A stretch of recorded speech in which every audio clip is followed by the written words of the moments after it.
welcome to all of you, both our international and our local attendees. One of the great advantages of being based in this beautiful country of ours, apart from the weather and our mega biodiversity, is that our time zone actually matches that of the EU and the UK. So without disadvantaging the Americas and Asia too much. So it's a good place to be living. For those of you that don't know me, my name is Jane Molony. I'm the Executive Director of the Association for the Paper and Allied Manufacturers of South Africa, PAMSA. PAMSA is a member of the International Council for Forest and Paper Industries, and I'm honoured to serve on their steering committee. I'm also a member of the UN FAO Advisory Committee on Sustainable Forest Industries. And in fact, my colleague, Michael Peter, who will be closing our event today or giving us a few last words, was at one point the chair of that same committee. And I'm also delighted to welcome some of the secretariat from that ACSFI committee to this webinar. First up, I'm going to be giving you a few reasons as to why we felt it necessary to develop this tool. And then Dr. Dave Everard is going to introduce us to the world of biodiversity and some of the current frameworks and tools and explain the objectives of our tool. Dr. Everard is actually very well known in South Africa. He used to work with SAP forests until the end of May 2021, where he was very involved with the implementation and management of the risk management system which SAP Forests had developed to manage all of their safety, health, environmental and quality aspects of the business. He was also involved in the PEFC and the SAFIS standard and the FSC chain of certification at SAPI, and he served on both the FSC and the SAFIS standards development groups and has played a major role in the development of South African plantation forestry standards. He also now represents PAMSA on the ICFPA standards working group. So he has a number of other illustrious qualifications, but we are delighted that he will start us off. We're then going to be moving on to Steve Germishuizen, and he's going to take us through the tool. Being very risk averse, we are not going to be diving live into that tool in case things go wrong. We also want to avoid Steve from getting carried away in his excitement at how brilliantly the tool is working and taking you on a grand tour rather than just giving us a taste of the tool and an overview. Steve is also very well known. He's been an environmental consultant for more than 25 years and has extensive experience on biodiversity, forestry, and land use management. He holds an MSc in biology from Western Kentucky University and has worked as an environmental journalist. That's something we have in common. I also was a journalist at one point, an aquaculture entrepreneur and a conservation specialist. Through long-term collaboration with SANBI programs and the forestry sector, he's also developed a range of risk-based assessment and decision support tools, including the Biodiversity Reporting Tool that is going to be presented in this webinar. And then, as I mentioned, my colleague Michael Peter from our sister association, Forestry South Africa, is going to be giving some closing remarks. And his members, both large and small, assisted us by participating in the technical team that has been sense checking this tool as it's been developed. So, why did the Paper and Allied Manufacturers of South Africa, PAMSA, choose to get this tool developed? We represent the manufacturing side of the forest-based bioeconomy, in that our members make so much more than just pulp, paper, and packaging.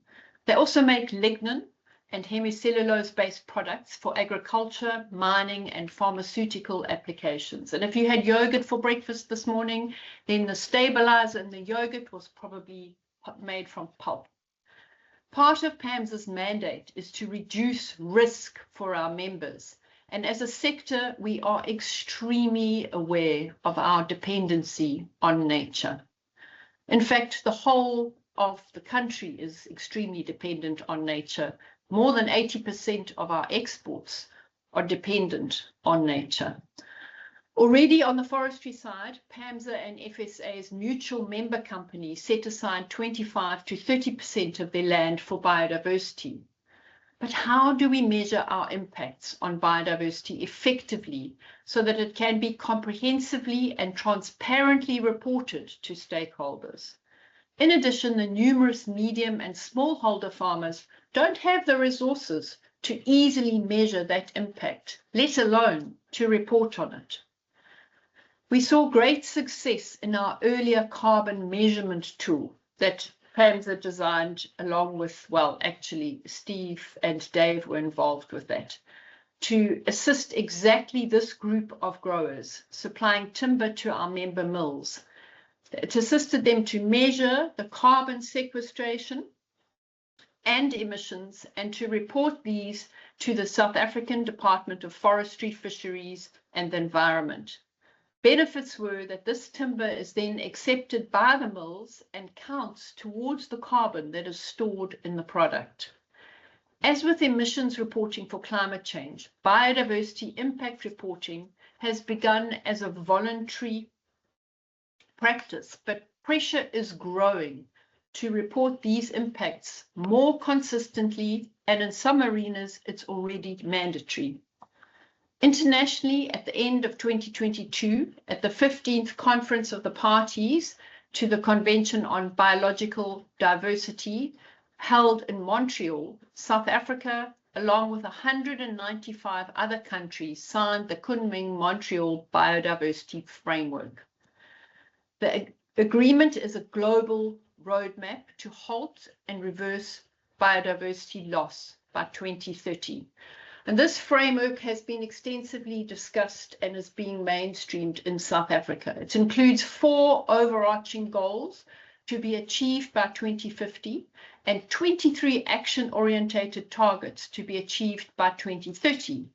Targets specifically relevant to the forestry and forest products value chain are Target 2, to restore 30% of all degraded ecosystems, Target 10, enhance biodiversity and sustainability in agriculture, aquaculture, fisheries and forestry, and Target 15. Businesses must assess, disclose and reduce biodiversity-related risks and negative impacts. So countries are required to develop what we call the NBSAP, and we recently had consultations with our Department of Forestry, Fisheries, Environment and SANBI on the NBSAP, which is a National Biodiversity Strategy and Action Plan. It sets out our country's vision, priorities, targets, and actions for conserving and sustainably using biodiversity. The draft NBSAP for South Africa has just been released for public comment and sets that roadmap for us. Mainstreaming biodiversity is the core strategy which integrates nature into the decision-making process of governments, financial institutions, and industries to align economic development with ecological preservation. You won't be able to borrow money to do some things if you're not taking care of your biodiversity. Through our relationship with Business Unity South Africa and my chairing of the Biodiversity Working Group, industry has been collaborating with government to give effect to this mainstreaming of biodiversity into business operations. The target is to increase the numbers of companies disclosing their biodiversity-related risks, dependencies, and impacts by 2035. Government is going to be partnering with business to promote regular monitoring, assessment, and disclosure of risks, dependencies, and impacts on biodiversity in accordance with all existing legal, administrative, and/or policy frameworks. This is very important. We really needed our government to recognise that we do already do extensive reporting on biodiversity, whether it's when you apply for a water use licence or you do an EIA before you can have any activity in your land.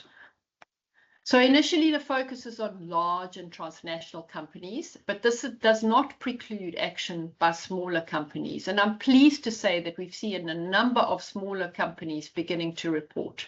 But the aim is for companies to implement measures that reduce their impacts on biodiversity. So lastly, the reason PAMSA is doing this is we believe it's important, extremely important, that the forest-based bioeconomies entire value chain collaborate to ensure a consistent and uniform approach to measuring and reporting on biodiversity within the sector. So hopefully this gives all of you some context as to what you're about to hear. And I'm going to hand over to Dr. Dave Everard to get us out of the starting blocks. Please feel free while Dave is talking to pop any questions that you may have into the Q&A or into the chat. We will break as we go along to ensure that this webinar is as interactive as possible. And if any of you want to speak during these breaks, please put your hand up, and our comms lady, Samantha Choles, who's listening to the birds chirping in Ottawa, where I think it's 4 in the morning, she will unmute you and you can hold forth and have a discussion with us. And our project manager, Julie Borland, is going to be asking the questions from the Q&A chat. So Dave, if you can get your slides going and we will start. Thank you very much. Good morning all. Can I just have a thumbs up whether it's sharing or not? It's sharing and we can see you, but we'd like to see a little more of you, please, Dave, not just your head. How's that? That's much better. Thank you. Okay, good. Well, good morning, everybody. Good morning, colleagues. And I do promise to keep it interesting for those who sent me a very nasty WhatsApp before starting. So we're very excited actually to be launching our biodiversity reporting tool, the development of which has been exceedingly challenging, but has really stimulated our thinking on biodiversity and understanding of biodiversity. We've divided the presentation up into 4 sections. I will give a brief background, and then Steve will present the tool in 2 sections. First, around inputs and then outputs, and then finally I will give a brief I will briefly go through the process we will be using to adapt this tool to manufacturing. We will pause between each section and to answer any questions. So let's jump straight in. As I've mentioned, I'll give a brief background. And in this section, I'll be addressing one of the most significant problems or frontiers in corporate sustainability, how we move from the conceptual complexity of ecology into the rigorous and auditable world of financial disclosure.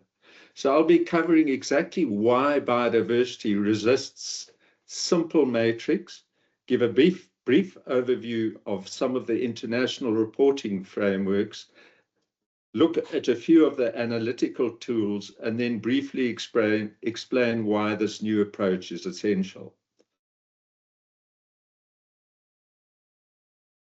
So, to understand why measuring biodiversity is difficult, we have to look at what I call the carbon difference. In climate reporting, carbon functions as a universally recognizable commodity measured cleanly in tons of CO2 equivalents on a global scale. So if you mitigate a ton of carbon in Mpumalanga, it has the same net atmospheric effect and value as mitigating a ton of carbon in Europe. Biodiversity possesses no such universal unit. Instead, it has a multi-dimensional architecture which requires us to track 3 nested non-interchangeable scales simultaneously. We have genetic diversity within species. You also have species richness and evenness within biological communities. So my patch of lawn might be slightly different to the patch of lawn next door. And then we have also the complexity of the overarching structural complexity of entire ecosystems. So if you're looking at a grassland in a valley, you might have a very different community at the top of the valley or the top of the slopes where you have rocky outcrops, compared with the maybe wetlands down in the bottom of the valley along the rivers. And the problem is you cannot compress these 3 distinct vectors into a single simplistic measure.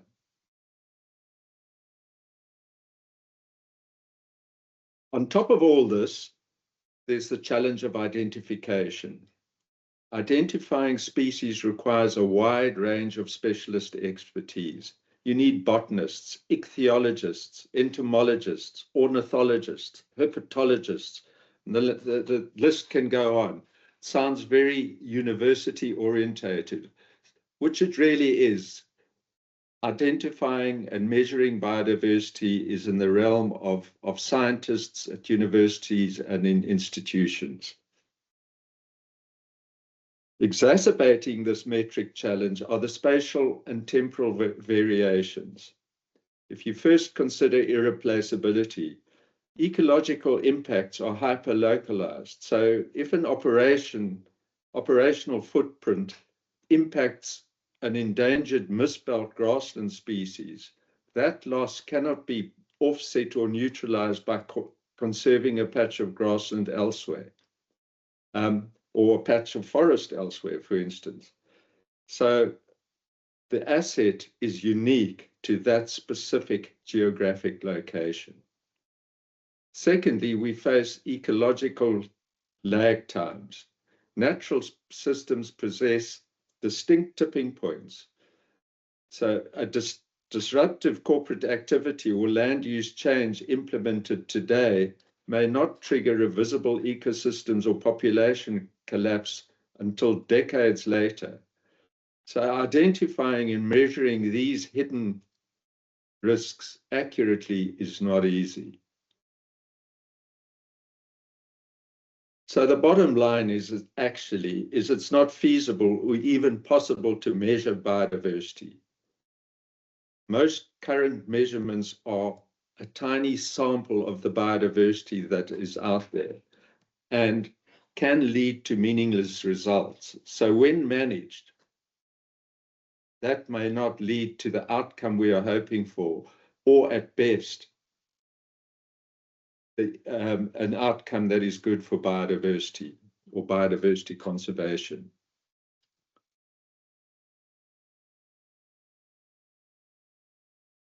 All this is, how does a corporate or a business have a relationship with nature? And we look at this through the lens of double materiality. So the interaction is dual.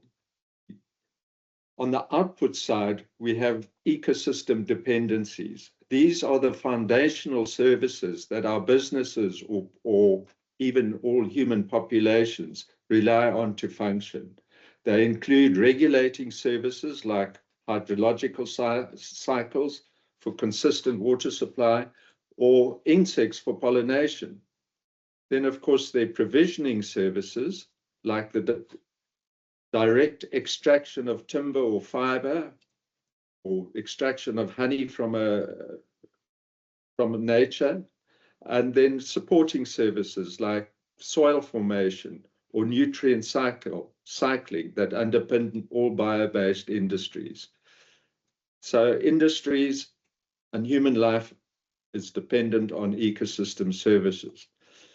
On the other side, we have impacts. So we look at ecosystem impacts.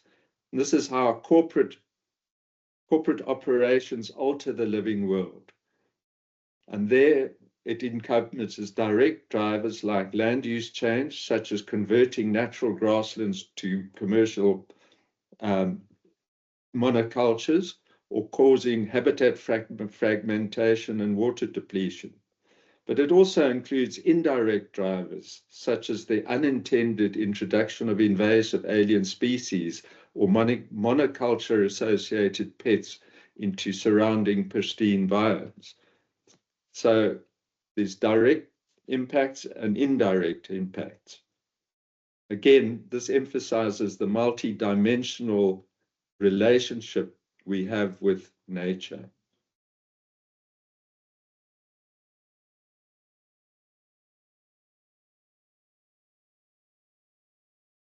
Moving on to reporting frameworks, and I'm just going to deal very briefly with a few of them. But before we go into it, I just want to emphasize the difference between reporting frameworks and measurement tools. And basically, reporting frameworks, the purpose of them is to define what, how, and to whom impacts must be disclosed. So in an analogy to the financial reporting, it's the tax codes or the financial reporting standards one uses.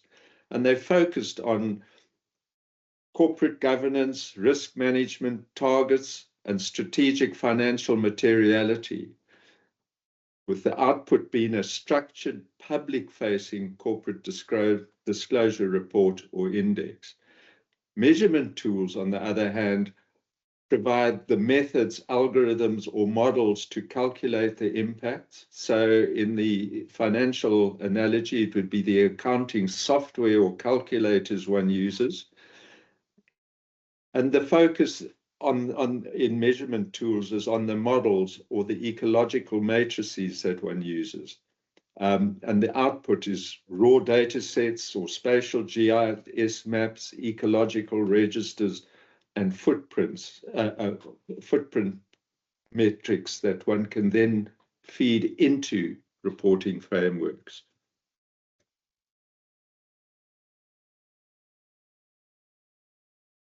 Now, going into some of the reporting frameworks that are around, the premier global framework leading this charge is the TNFD, the Task Force for Nature-Related Financial Disclosures, which explicitly aligns corporate risk with nature-positive outcomes. The TNFD mandates a LEAP approach, which is locate your interface with nature, evaluate your specific dependencies and impacts, assess your long-term risks and opportunities, and then prepare to report.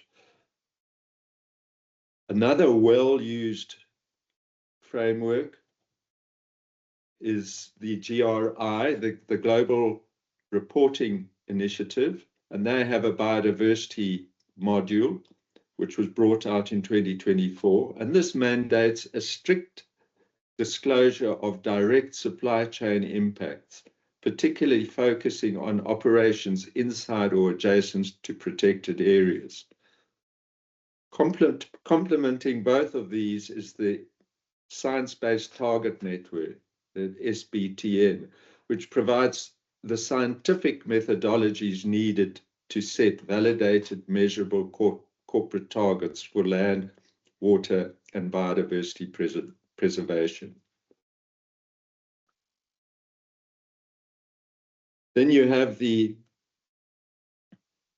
IFRS, the International Financial Reporting Standard, which uses the International Sustainability Standards Board,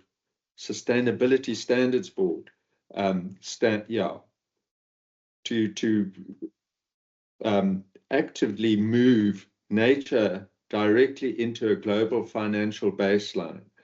This elevates ecological risk from a standard sort of ESG, an environment, social, and governance reporting exercise, to a rigorous investor-grade financial disclosure requirement. The Carbon Disclosure Project utilizes a centralized questionnaire-based reporting designed to translate corporate actions into public comparable ESG scores. So very similar, but it's much more questionnaire-based approach. And then for us operating locally, these international currents have already arrived in South Africa. So the JSE has a sustainability guidance, which is fully supported by the governance principles of King IV and explicitly aligns local corporate expectations with the TNFD and GRI indicators. So if you are listed or trading here, the regulatory drivers are already active. But just to be clear, we are not building a reporting framework in this project.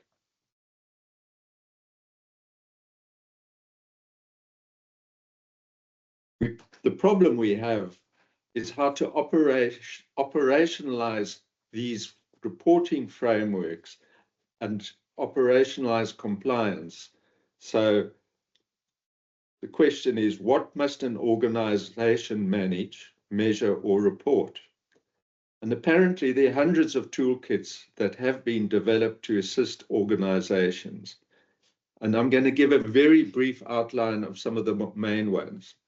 So you have NCORE, exploring natural capital opportunities, risks, and exposure. These are international ones. And NCORE allows you to input basic corporate subsectors, such as forestry or manufacturing, and maps out macro dependencies and impacts on natural capital, like soil erosion or water control. Very high level, basic mapping approach. IBAT, the Integrated Biodiversity Assessment Tool, uses much more precise GPS coordinates or shape files, which you upload, of your corporate assets. It then crosses those locations with global databases to generate rapid proximity reports regarding key biodiversity areas, protected zones, and IUCN Red List threatened species. It uses these high-level international of biodiversity to do these analyses. So it's a very high-level approach. And finally, on the landscape scale, there is the WWF Biodiversity Risk Filter, which screens entire supply chains to score and prioritize your specific physical, regulatory, and reputational risks across different regions. Now, this approach or this tool requires an extremely large amount of quite detailed information to be input. So those are the kind of landscape level screening tools. There are also a number of site level accounting tools. And the main one at this level is the Global Biodiversity Score, the GBS, which converts financial spend, commodity volumes, or land use data into a single standardized metric. And that metric is called the mean species abundance per square kilometer. This allows a multi-dimensional enterprise to express its total economic footprint on nature in a single consolidated figure. Good for comparisons, but pretty meaningless on the ground when it comes to management. Then there's the INVEST, which utilizes high-resolution GIS, topography, and climate data to model, map, and put an explicit physical or economic value on the actual flow of localized ecosystem services.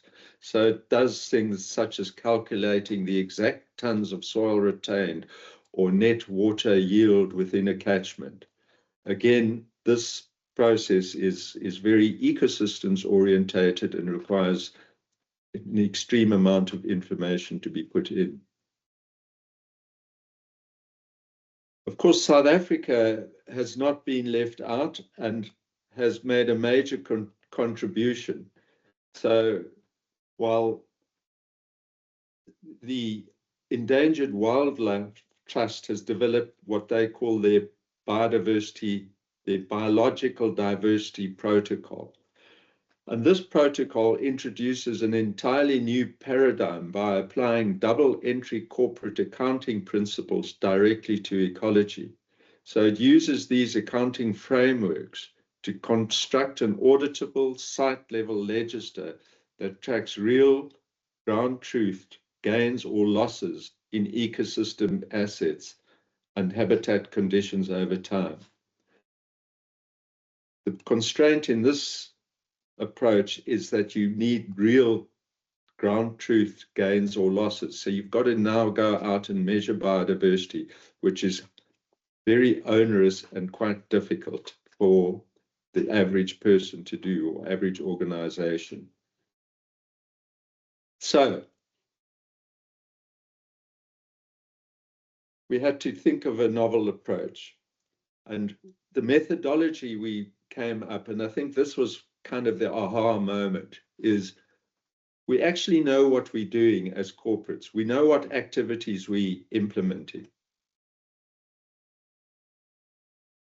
Receiving environment is. In this country, we have excellent layers of information that describe the environments or the environments out there. We have SANBI layers on critical biodiversity areas. We have good conservation planning data. We have good water data and all sorts of good data out there.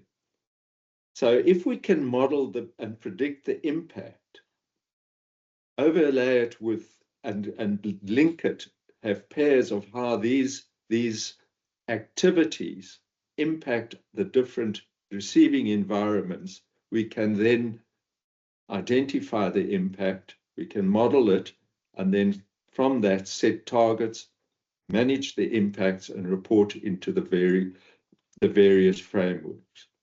We realized that we actually, as organizations doing this kind of work, we do not have to measure diversity. So that's basically the background to what we're doing. Steve will now go on and show you exactly what the tool comprises of, what the inputs are and outputs are. So I don't know. I think it's a quick break now. Any questions? And we can go on to Steve. Thanks. Thanks very much, Dave. Steve, if you can get your slides up in the meantime. I don't know if there are any questions. I think we are going to have another break for questions afterwards. I must stop sharing. There we go.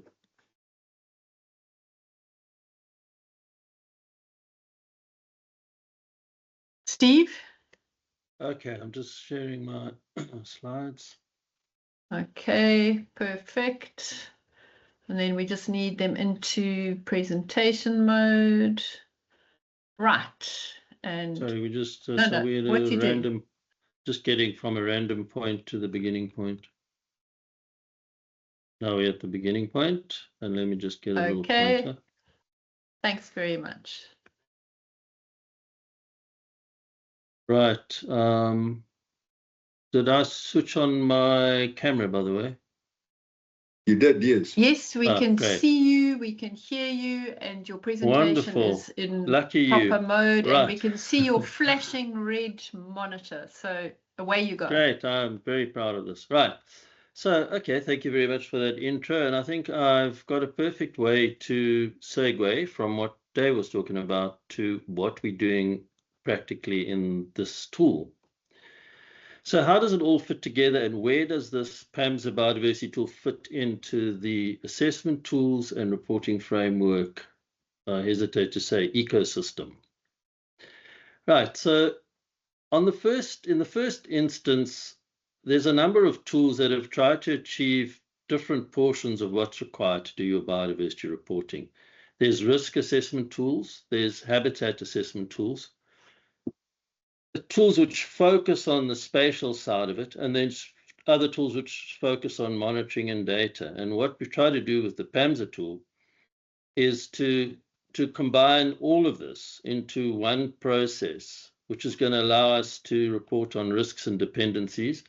That's a focus of this system, is being able to prioritize your pressures and impacts, which is the same thing. I just need to identify one potential linguistic issue here. Generally, the practice has moved from talking about impacts to pressures, and we're still taking a while to switch over the lingo. But so just think of them as the same thing. If we're talking about impacts and pressures, we're talking about the same thing. The effects, and normally biased in a negative way that we're having on an environment. So the tool will allow you to prioritize risks and dependencies, impacts. You'll look at your ecosystem service changes, what contributions you're making to conservation, and also very, very importantly, set targets and metrics in a very consistent way. And this information then goes into the various reporting frameworks that Dave was talking about. And at the moment, the most heavily used one is the TNFD, but there's a bunch of others. So the tool provides the data, the outputs are the reportable information, and the frameworks are what receives this information.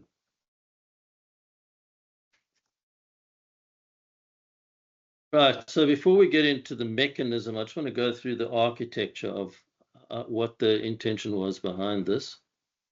So we've designed something that can take inputs from a variety of different sources. So typically operational and activity data, that's what forest management understands and knows about. And we've taken all the activities and the potential information required to describe those activities and have these sector-specific activity libraries.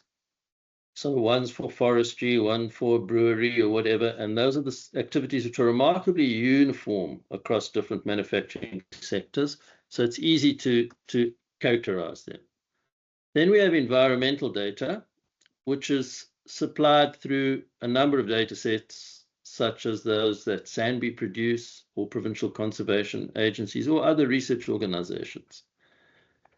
Then we have a group of pressure models to suit what we need, and these are devised some directly by us through expert input, or we take certain existing production impact modeling systems that exist. Mitigation measures are derived from best practices and other information that guides production activities. And then a lot of the initial outputs of the system we have to recycle through the system. And all of this information goes into your modeling framework. And what this framework does is integrates this data through various algorithms and modeling approaches to produce reporting outputs. So we've got 4 key reporting outputs. The spine of it, the base of it, is your pressures and activities report. Then we have an ecological state report, which is derived from that. An ecosystem services report, which talks about the impacts, what the ecological state impacts have done in terms of being able to produce ecosystem services. And then finally, what contributions are organizations making to biodiversity?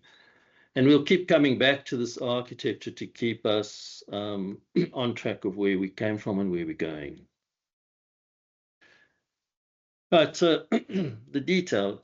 The biodiversity tool started with a matrix between all the operational activities linked to a particular activity. We used forestry as the model. And in forestry, we were able to identify some 30 plus operational activities, which are common to and essential to forestry production. And these are paired against all the potential environmental pressures. Again, we've got a fixed library of pressures which are consistent across different manufacturing sectors and land use sectors. And what the matrix does is it pairs these. So we look at which operational activities affect which environmental pressures. And then from that, we've developed literally thousands of modeled pairs. For example, you would be looking at how road construction is linked to soil erosion or sedimentation or habitat loss, or how your planting activities affect the same. And these pairs also have to be situated in a zone. So any impact or any site has a number of zones. An example in forestry would be the actual compartment where the forestry takes place, or your riparian zone, or infrastructure operational transport zones. And these impact pairs only make sense in the zone that they take place. From this modeling approach, we end up with an unmitigated risk figure, the inherent risk of doing that activity. Then we're going to show you how we apply mitigation and end up with the actual or mitigated risk. So really, in essence, if we keep this consistent approach of having these modeled pairs as the spine of the system, we're going to get a consistent, transparent, and robust system that we can report from. Right, so moving from the architecture and the basic mechanism, just what does the administrative system look like? And in the system, we have place for organizations, for setting up sites, and for reports.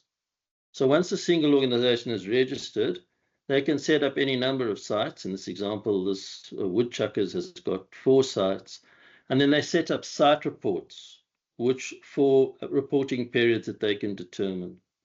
So this allows you to have multiple reports which can be used for different periods, and then you can compare performance across time. Right, so from once the system's set up and the organization is registered, we need to understand the footprint of the activity. And the easiest way to get that is through a shapefile, or some way of defining the spatial extent of the operation. In this case, what we also have is that our GIS layers are built into the platform itself. So we've built into the database the ability to extract the biodiversity data and the other production-related spatial information that will power that tool. Once we've got the shapefile and the organization is registered, you get guided to this this interface where the data gets inputted. A lot of the data is already come from GIS. So wherever there's a map icon, that's where data has already come in from the GIS source.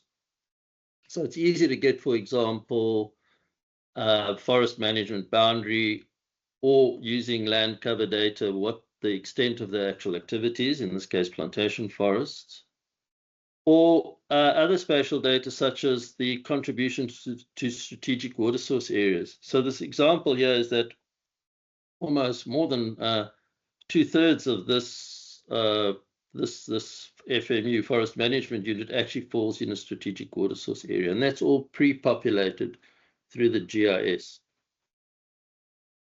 So the form continues to gather information site information and activity information, which will be combined in the model in order to create the risk priorities. The user also has to put in certain data, and this is in the form of drop-down menus which have been tailored to be intuitive to a manager. So the type of information is not highly technical, and they can select, for example, soils information, in this case, the type of information which would be useful to understand compatibility of soils.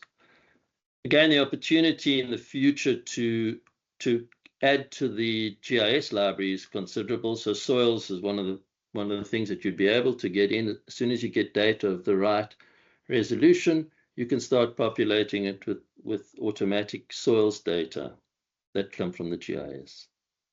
Once you've accumulated all the information about your site, another example would be road density. So the tool requires that the average road density in kilometers per 100 hectares is recorded. But even if an organization didn't know that or couldn't quickly calculate it, the description in the drop-down menu will lead you to that conclusion. So in this case, if you're doing plantation forestry on flat land, or you running orchards or sugarcane, you end up typically, and we've done research to work out what road densities of those sort of operations would be, and in this case, it's 3 to 6 kilometers per 100 hectares. Excuse me, sorry. Yeah, just to point out that, yes, when we look at activities, we've really just selected the activities that are likely to have impacts. So we're not covering every single forestry activity. We started off with a list of over 100 potential activities, but these are the ones that we feel would be important to report on consistently. And harvesting is one of those that have an impact on sites. And also it's interesting to illustrate this impact is graded from very low impact systems, which is sort of motor, manual, chainsaw systems, through using skylines to lift the timber off the ground and reduce the impact in that way, to a range of semi and mechanized systems which have increasing levels of impact. I must point out that everything in the tool is well defined. So if you want to understand the definition of each thing, it's either directly there for underneath the requirement or what's required, or there's an information button to press and that information gets highlighted. And the tool becomes very useful also just for understanding impacts and activities in terms of what they actually mean. So here, for example, this organization has selected 90 hectares for motor manual, and they've said they've got 105 hectares of semi-mechanized harvesting, and this then goes through the modeling process. Right, so the total number of questions is sort of in the 30s, and it's not an endless number of questions, because a lot of it's coming in from GIS. It's not a huge burden to complete. Right, so that's the data input side. And that's all that's going to be required in terms of inputs from the manager until we get to the mitigation side of it. Right, so just a reminder of the overall architecture. We've dealt now with how you generate the first report from the data, and now we'll look at the pressures and activities report, what it looks like in practice. So just to remind you that the relationship matrix is the core of it.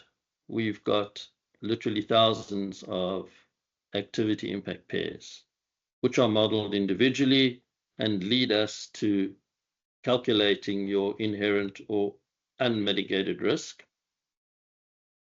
And just to emphasize that it's still important to consider the zone that they occur in. So if we can talk about soil erosion, for example, that happens in a compartment. It's quite separate to that's what's happening in the natural habitat zone in terms of the ecosystem services. So when later on, when we look at that, the zonal approach is extremely important. The next stage will be how we apply mitigation. So this is the actual pressures and activities output report. And I'll just show you how, for example, it can be sorted in various ways. You can sort it or examine it according to the pressure category, the zone in which it occurs. This is the full set of zones for your interest. So you've got a compartment, you've got the fire break zone, grassland zone, the infrastructure zone, natural forest. Infrastructure really covers the roads and this sort of thing. And just to emphasize, they're clearly defined in terms of what's included and what's not included, because that was an issue at one stage, is that some things are in overlapping zones, but we've tried to make it discrete through the definitions. So when you're using the tool, read the definitions very carefully. You can also filter by the score and sort by the score, or by whether the unmitigated or mitigated outputs. So just to go through all the information here, each pressure is in a category. Each activity is linked to every pressure and situated in a zone, in this case, the natural habitat zone. You get an unmitigated score and a mitigated score. At this stage, we haven't applied the mitigation, so they should be identical.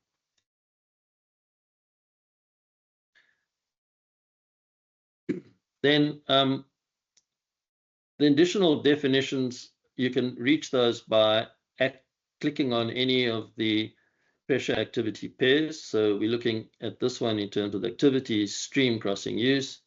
The impact is sedimentation. The category is water, so we know where this impact's been felt.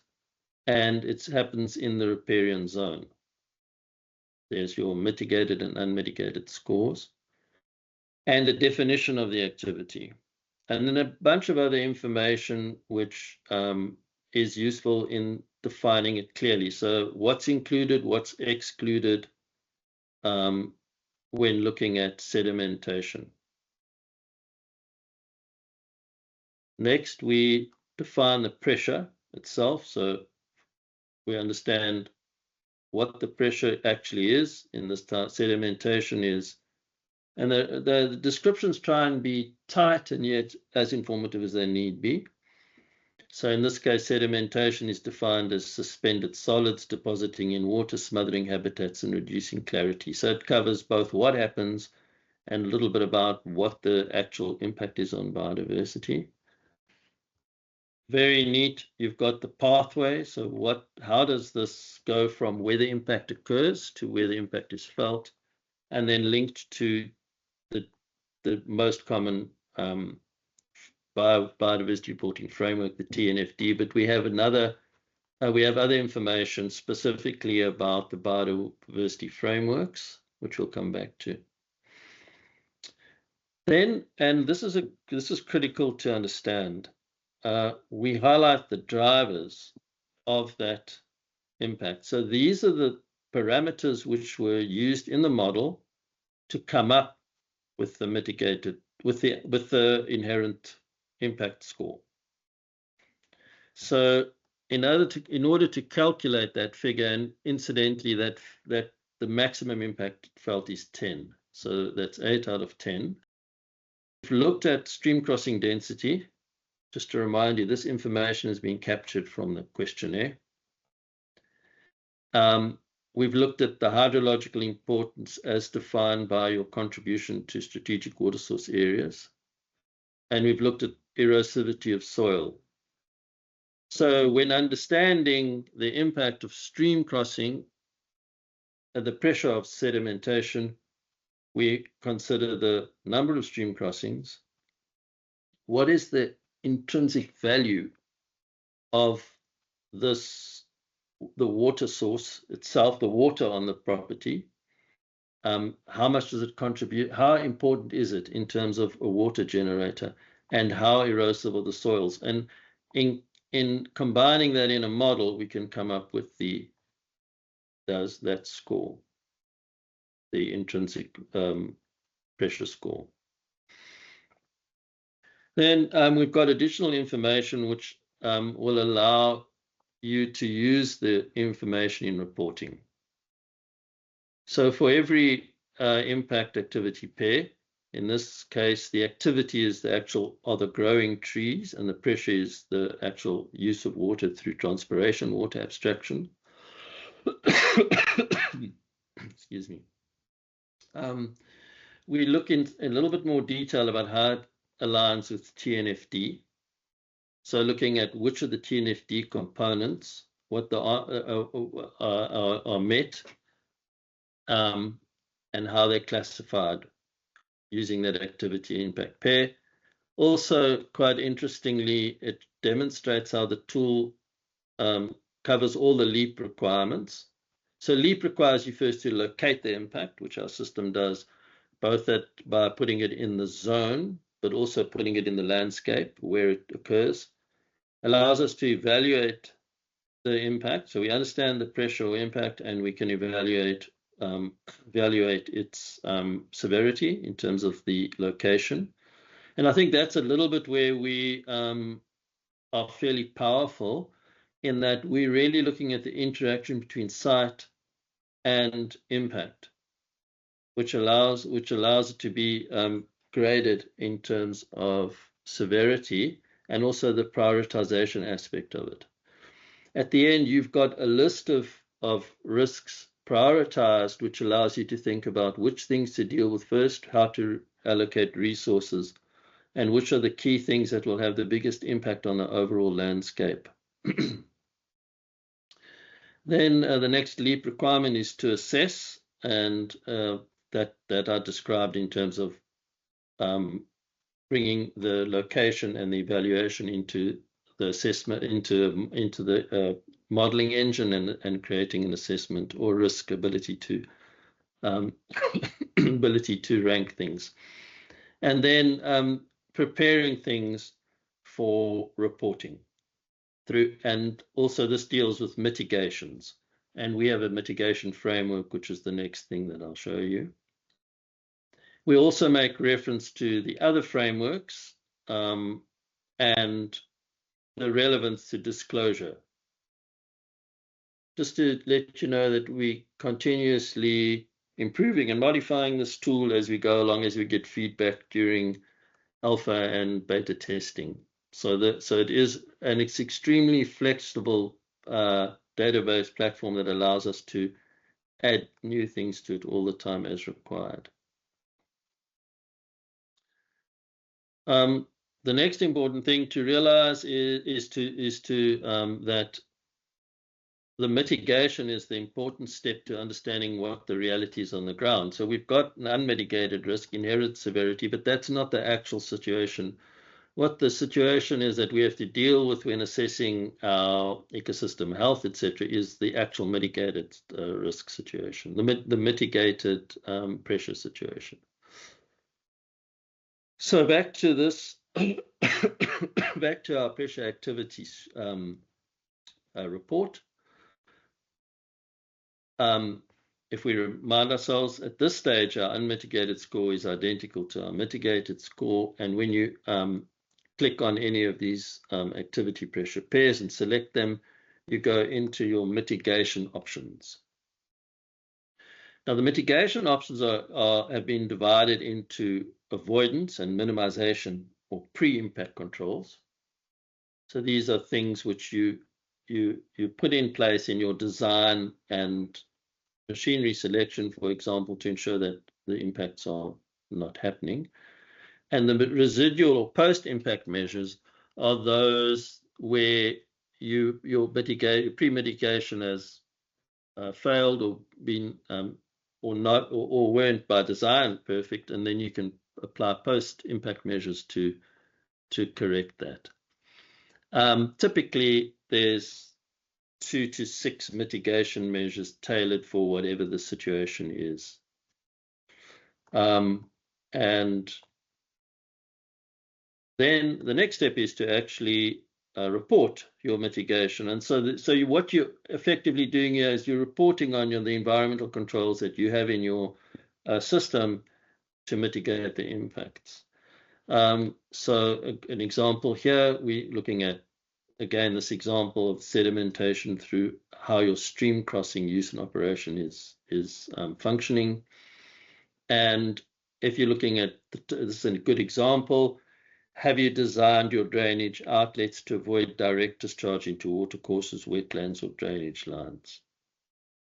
And then what you do is you record through drop-down menus the extent to which you've applied that mitigation. And then once you've completed the full mitigation suite, you end up with your mitigated score. And the system is designed that you can actually toggle around. You can test different options and see how they affect your mitigation. So you can do forward planning and think, well, if I improve my buffer protection, I will be getting I'll improve the mitigated score. The system is designed that you can almost never mitigate everything. So there's in setting the mitigation models, certain activities cannot be mitigated beyond a certain point. So there's like a residual mitigation floor. And an example where that would be very important, say, is if you're trying to mitigate for removal of entire habitat to establish a land use. Then there's things that you can do up to including offsets, but you can't go beyond a certain point.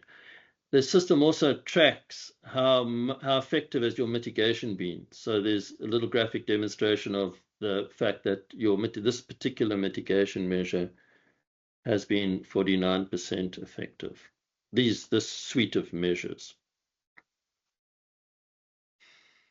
And then if you go back to the mitigation, the Precious Activities report, you will see the overall. You can now sort by your mitigated scores, and you can see how you've mitigated for terrestrial habitat loss, soil erosion, overgrazing, sedimentation, and displacement of species in your management.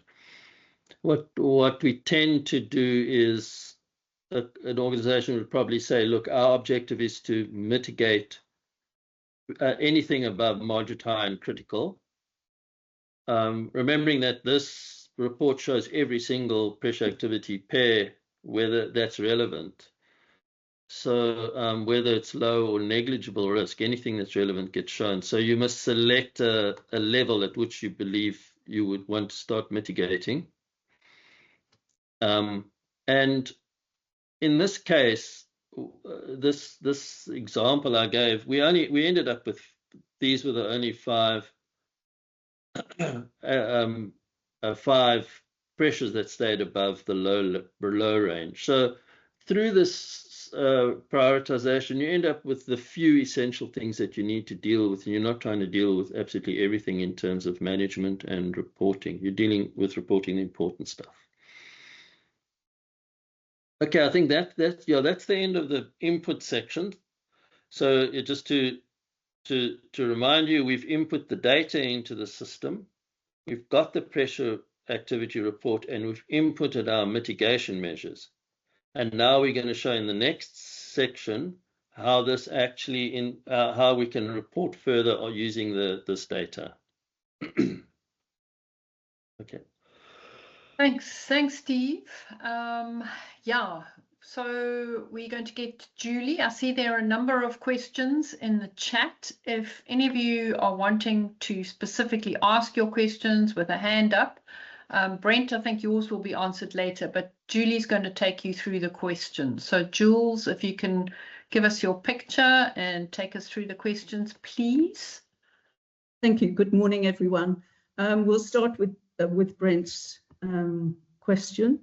It's in response to the statement that was made by David, and I'm not sure how we can rely on national and provincial, which is coarse scale data for state of biodiversity ecosystems on our land holdings. Surely there must be some ground truthing through actual biodiversity measurement on the ground. For example, using site level assessment of ecosystem conditions even on a basic sampling strategy to calibrate the tool for one's specific land holdings. This would first guide hands-on management on the ground to maintain or enhance biodiversity. And secondly, it would workflow into the biodiversity and assessment tool for reporting purposes. I can answer that. Very good question, Brent. But I think if you see in the next section that Steve will present, there is plenty of opportunity to include measurement into condition assessments. So that'll all become quite evident in the next section. So when I say we don't measure biodiversity, it doesn't, what we're saying is that you don't necessarily have to have measurements to start looking at impacts. But if you start to set targets, you start to look at condition, you can put highly detailed measurements in. So yes, it is there, but you'll see it in the next section. Thank you. The second question, how frequently is the biodiversity data set updated?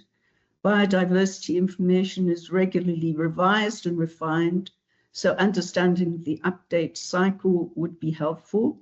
And what is the maximum shapefile size that can be uploaded to the system? Yeah, I think I can answer those questions. The first one, we're going to, we've worked a little bit with SANBI already, well, considerably to get some of their data layers, and we will form a relationship with SANBI in maintaining the data layers at the frequency that's necessary. So, you know, if there's 7 key data layers, we will understand the cycle and when they get renewed and update them as necessary. We haven't found a limit to the data size that can be accommodated by the tool yet, because if you look at we've been able to accommodate the entire SANBI vegetation map, and so with all the sub data, so it seems to be quite extensive. We can take as much data as is available.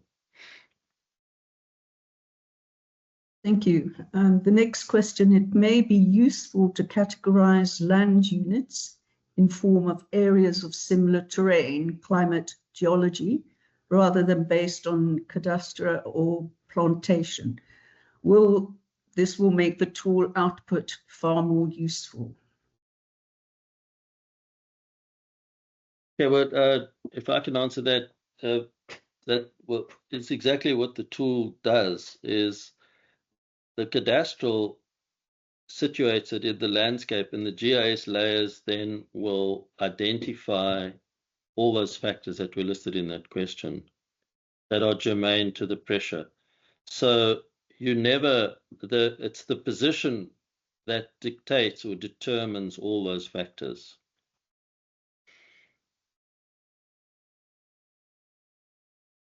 Thank you. Another question, is it possible to pair multiple pressures?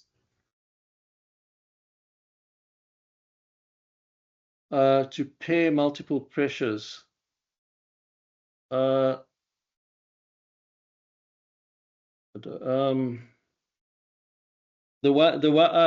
think the answer to that is the issue there becomes whether something is secondary or primary impact. And what we've done in the tool is by situating an aspect in a zone, for example, the zone is where the impact occurs. So when we're looking at the compartment zone, we're looking at soil erosion rather than the sedimentation that arises from the soil erosion.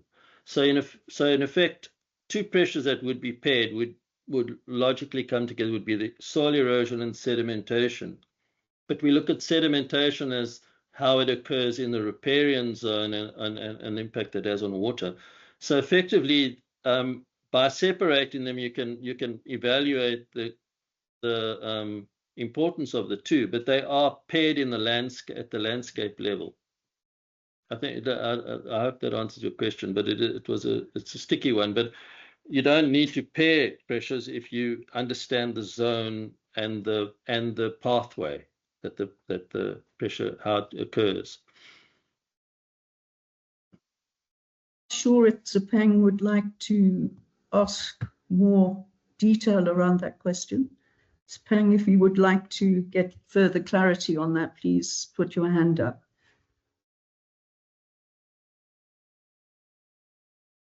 I think everyone's happy. The next question, did the tool take into consideration other environmental tools? The DFFE screening tool. This is to avoid conflicting information for a particular area of interest.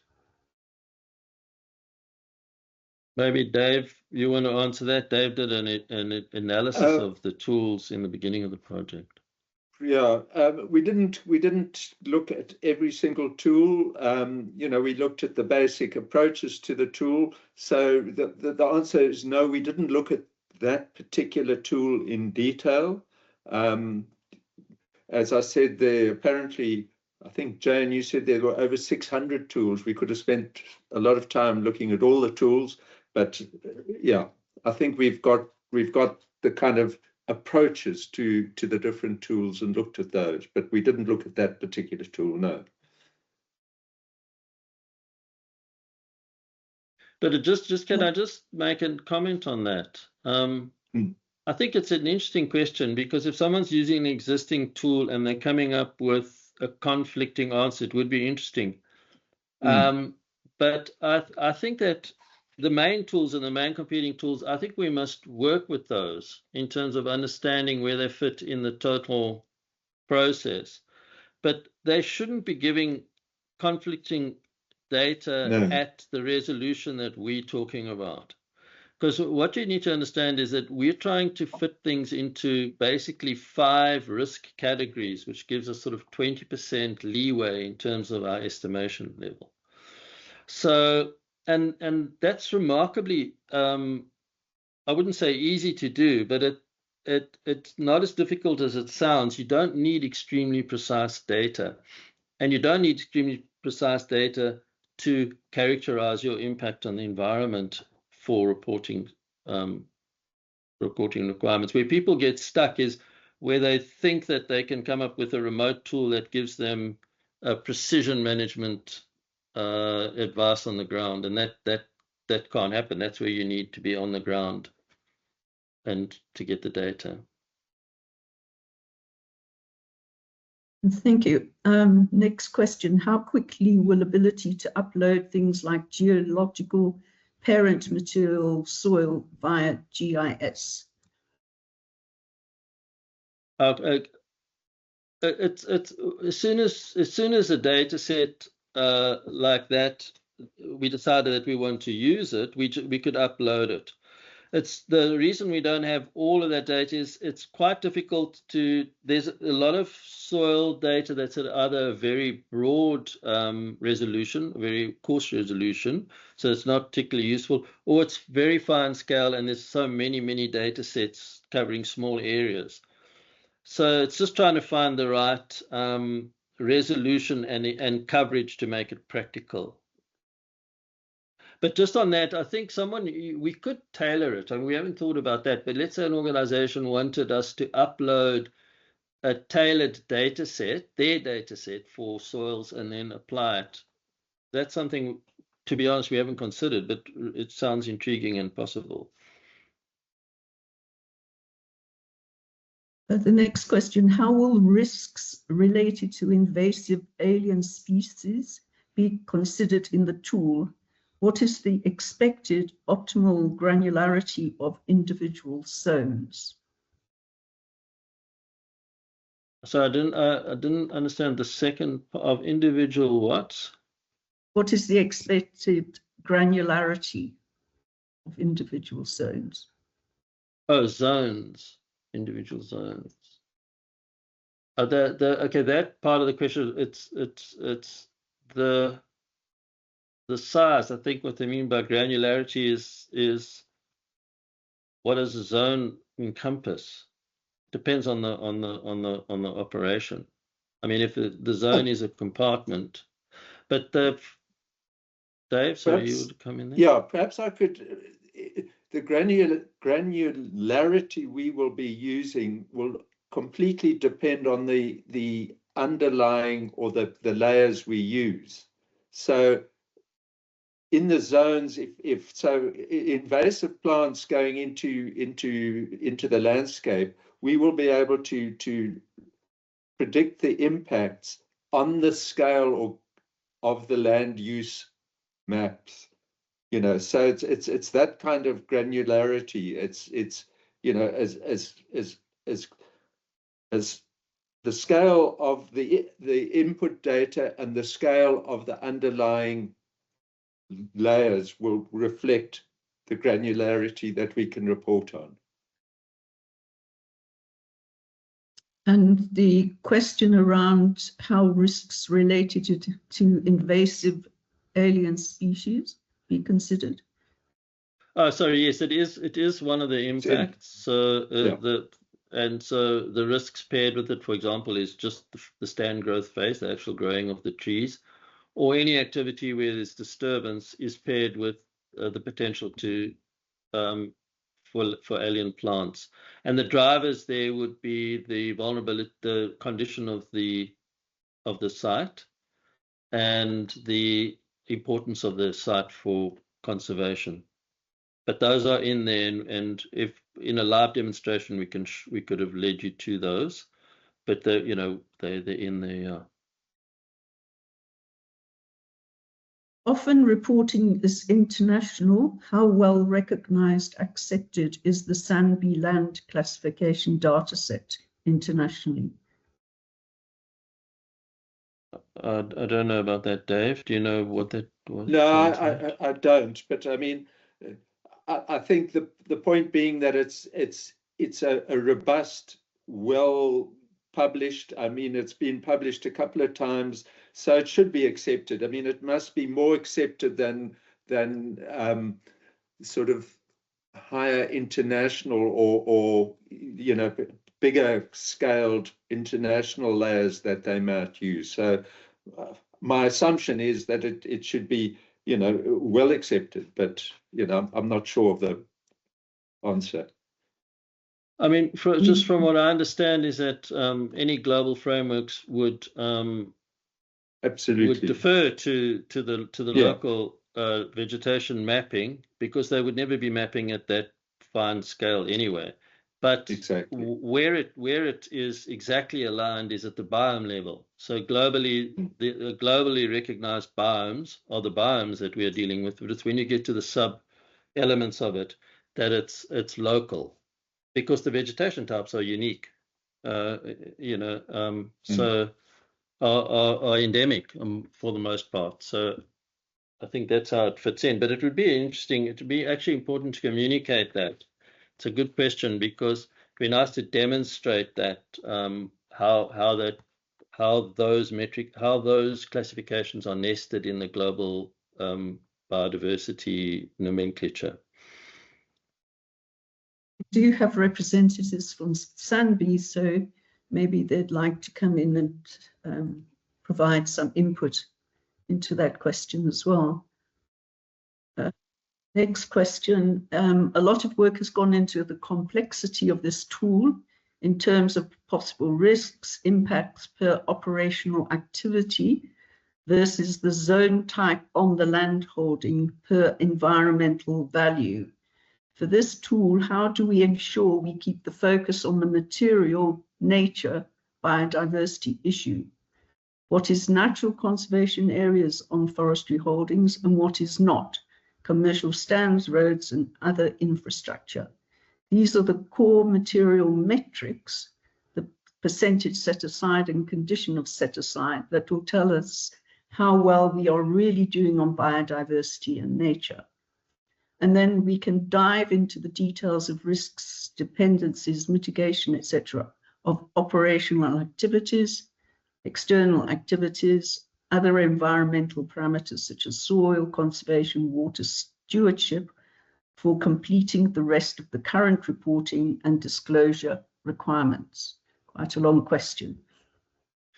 My response is I think that's one for the end of the presentation, and then we'll see if there's still a question about it, because as we go forward, that's exactly what we're going to show you in the further reports. So just keep that question for the end. Thanks, we're going to demonstrate that. And the question of whether felt fire risk has been considered, either as a risk or a pressure to the biodiversity of forestry. If yes, is there a classification of this risk to the biodiversity? Yes, we've considered fires and also how fire regimes are altered through wildfire. So there's actually a fire regime is one of the ecological states, altered fire regime. So when we get to that, we can dive into it a bit. Sounds like people are asking the output questions, yeah. But these are great questions because they're all. But again, because we're not dealing with a demo, we can't dive into each pressure. But it'll be great when we release it for people to look at, and they can explore and see which pressures they feel maybe aren't represented or etc. I think that would be very interesting. We have another question around the information that's uploaded. Have you looked at the Preservation and Development of Agricultural Land Act, especially the protected agricultural areas, the Agro Ecosystem Information System, which is being proposed? No, I haven't done that. But we will, yeah. Once it's out, we can use the information, but yeah. Has any forestry company already pilot tested the tool? Yes, well, we've worked in early development. NCT, for example, has helped us do the early testing. And we're now going to run through a few more testing phases, but we will release it with companies to test. Thank you. And the last question is around how the tool will be made available for general use. So I think we'll hold on to that question until the end, because it will be answered then.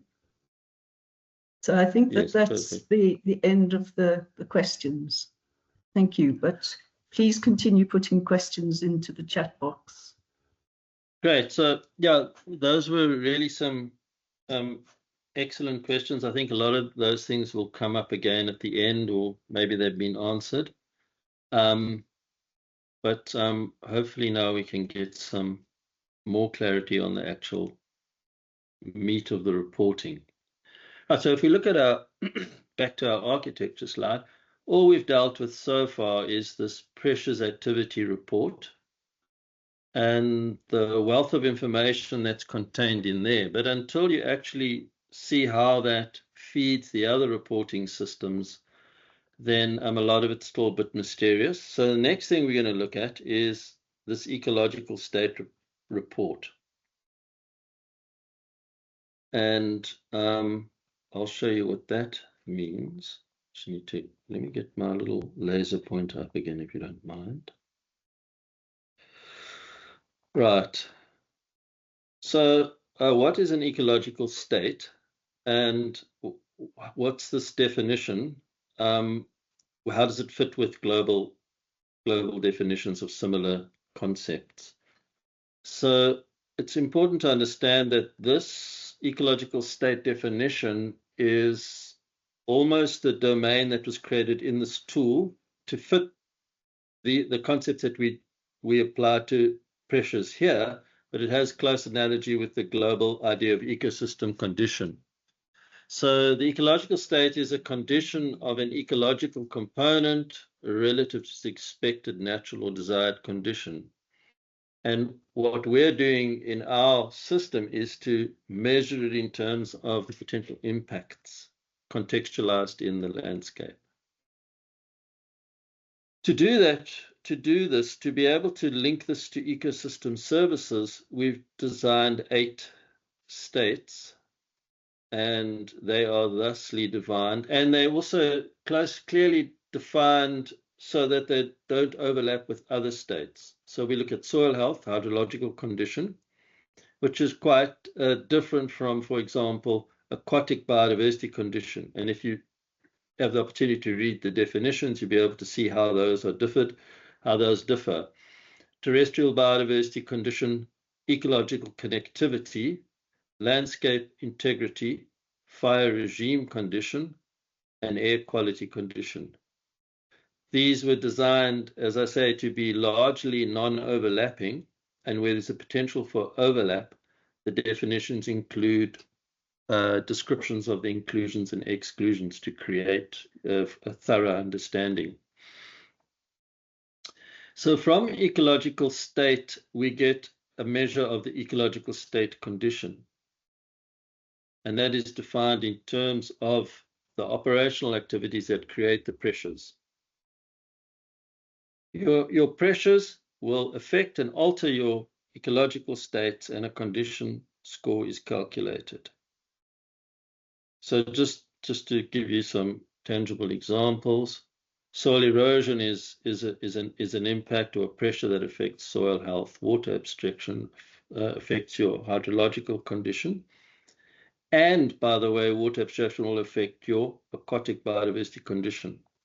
So the system makes those multiple linkages, and habitat loss affects biodiversity condition. So I just want to go back. Someone asked, can we pair pressures? I think they do get paired when we start looking at the ecological state. So just bear that in mind, so that a single pressure can affect different ecological states as well. Within an ecological state, you'll have multiple pressures all acting to change the state. Right, so let's have a look at a simple example of how your activities will go through pressures and end up in your ecological state score. So you have multiple activities that affect soil health, such as harvesting, road maintenance, how your drainage is set up, etc. Soil erosion and other pressures, such as soil compaction and nutrient pollution, in this case, we're talking about fertilization impact. Those are three pressures which affect the ecological state of soil health. But all of those pressures occur in different zones. And so, for example, for soil erosion, we have a soil erosion score for the compartment, the soil erosion score for the natural habitat, and one for the infrastructure. What impacts have the roads been having, fire breaks and wetlands? These have been then aggregated across the site or the operation that we're looking at to give an overall soil health metric. So just to cement this idea, we've got multiple operational activities which drive soil-related pressures. They can occur in any zone, and they give you one overall health condition score. We've got the data. We've aggregated them for the different zones, and you will see later how that's going to be useful when we look at ecosystem services, which are located in specific zones. So that gives us an overall soil health measurement. Now, if we look at back to the tool output, so this is the ecological state report for the tool that exists in the tool. So these are the 8 states that I showed you, and they are, for each state has its own little report with definition and information and breakdown of how the state is affected by the pressures. So let's pretend we're opening the report for soil health. You'll see then the pressures that we talked about: soil erosion, soil compaction, and pollution nutrients, scores for them, how effective the mitigation has been, the mitigated score, the level of reduction, the percentage of reduction in result to the mitigation measures that were taken. Remember, soil erosion comprised 5 different activities. Those activities, their impacts are aggregated to create the overall impact. And for each of these, soil compaction and pollution through nutrients. Just to expand on that, or cement the idea, if we look at the compartment level impacts, there's 5 activities in the compartment that contribute to soil erosion in the zone. We have a pressure score, a mitigated score, and an overall change. So this gives us a way to go into understand where, in which zones are the pressures important and which activities comprise them. We can break it down into the activities that affect soil erosion in the compartment, harvesting, residue burning, etc. So that's the ecological state report. And now we want to show you how the ecosystem services report works. So just to remind you, the pressures and activities report fed directly into the ecological state report, aggregated it in various ways to give you an understanding of how that ecological state is operating, whether it's soil health, whether it's connectivity, or whether it's fire regime health. Now we're going to look at how ecosystem services are derived from healthy ecological states. So basically, just a reminder of what we're talking about when we talk about ecosystem services. Excuse me. Ecosystem services are the benefits that people derive from healthy ecosystems, and that's why we're measuring ecological state. The more healthy or more intact the ecological state is, the more likely it is to provide us with reliable ecosystem services. And ecosystem services are things like biomass production, erosion control, carbon storage, etc., or biodiversity support. So how does the tool use this? Ecological states are measured, the condition. The service capacity of them is determined, and we'll show you how. And we then try and understand to what level does that organization depend on the ecosystem services. It's that relationship between the capacity of the ecosystem to produce the service and to what extent does that production sector, that manufacturing, or that land use depend on that service. And that's what we're trying to get to the heart of, to provide a service risk figure, which is a measure of the combination of the capacity and dependency, the capacity to produce and the dependency on that service. If you've got an extremely high dependency but a very low capacity, then you're at high risk.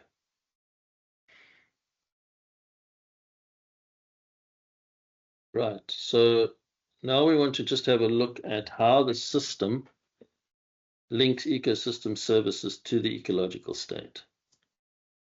So remember, now we're talking about a single ecosystem service which takes place, for example, in biomass production. Biomass production occurs all over the state, occurs in the zones, in the grassland areas, everywhere where there's plants growing. But where is it important to the organization that we're considering? And so for this reason, we've taken the zone of the compartment and the health of the soils of the compartment and the health of the hydrological condition of the compartment as the important states that we need to be considering. Right, so we've got biomass production in the compartment. We're interested in the soil health and the hydrological condition of that within the compartment. The system models this through weighting, a weighting and calculation system which looks at the overall importance of that particular attribute to supporting biomass production. Now, in a rain-fed system like forestry, it is important, the hydrological condition, which is the way that the water moves through the landscape, is important. But it's not as important as the overall soil health, because the soil health, in terms of erosion and compaction, etc., strongly affects the hydrological condition. So your primary target, your primary state is your soil health. Your secondary state is your hydrological condition, but they do interact. And that is the task ahead was, the task behind us was to model these through the tool. So how did we do that? Well, we took all the pressures that affect soil health, and remember it was soil erosion, soil compaction, and the nutrient load. And we took the pressures that affect hydrological condition, which is the abstraction of water through transpiration from the trees, soil compaction, and soil erosion. And we looked at how, and there's a formula which calculates the service capacity based on those factors. So, and that is an index which we're able to track and monitor. So let's just go over it again. Biomass production is the ecosystem service. The states that affect it are soil health and hydrological condition. They've been modeled to come up with a capacity score of 0.56.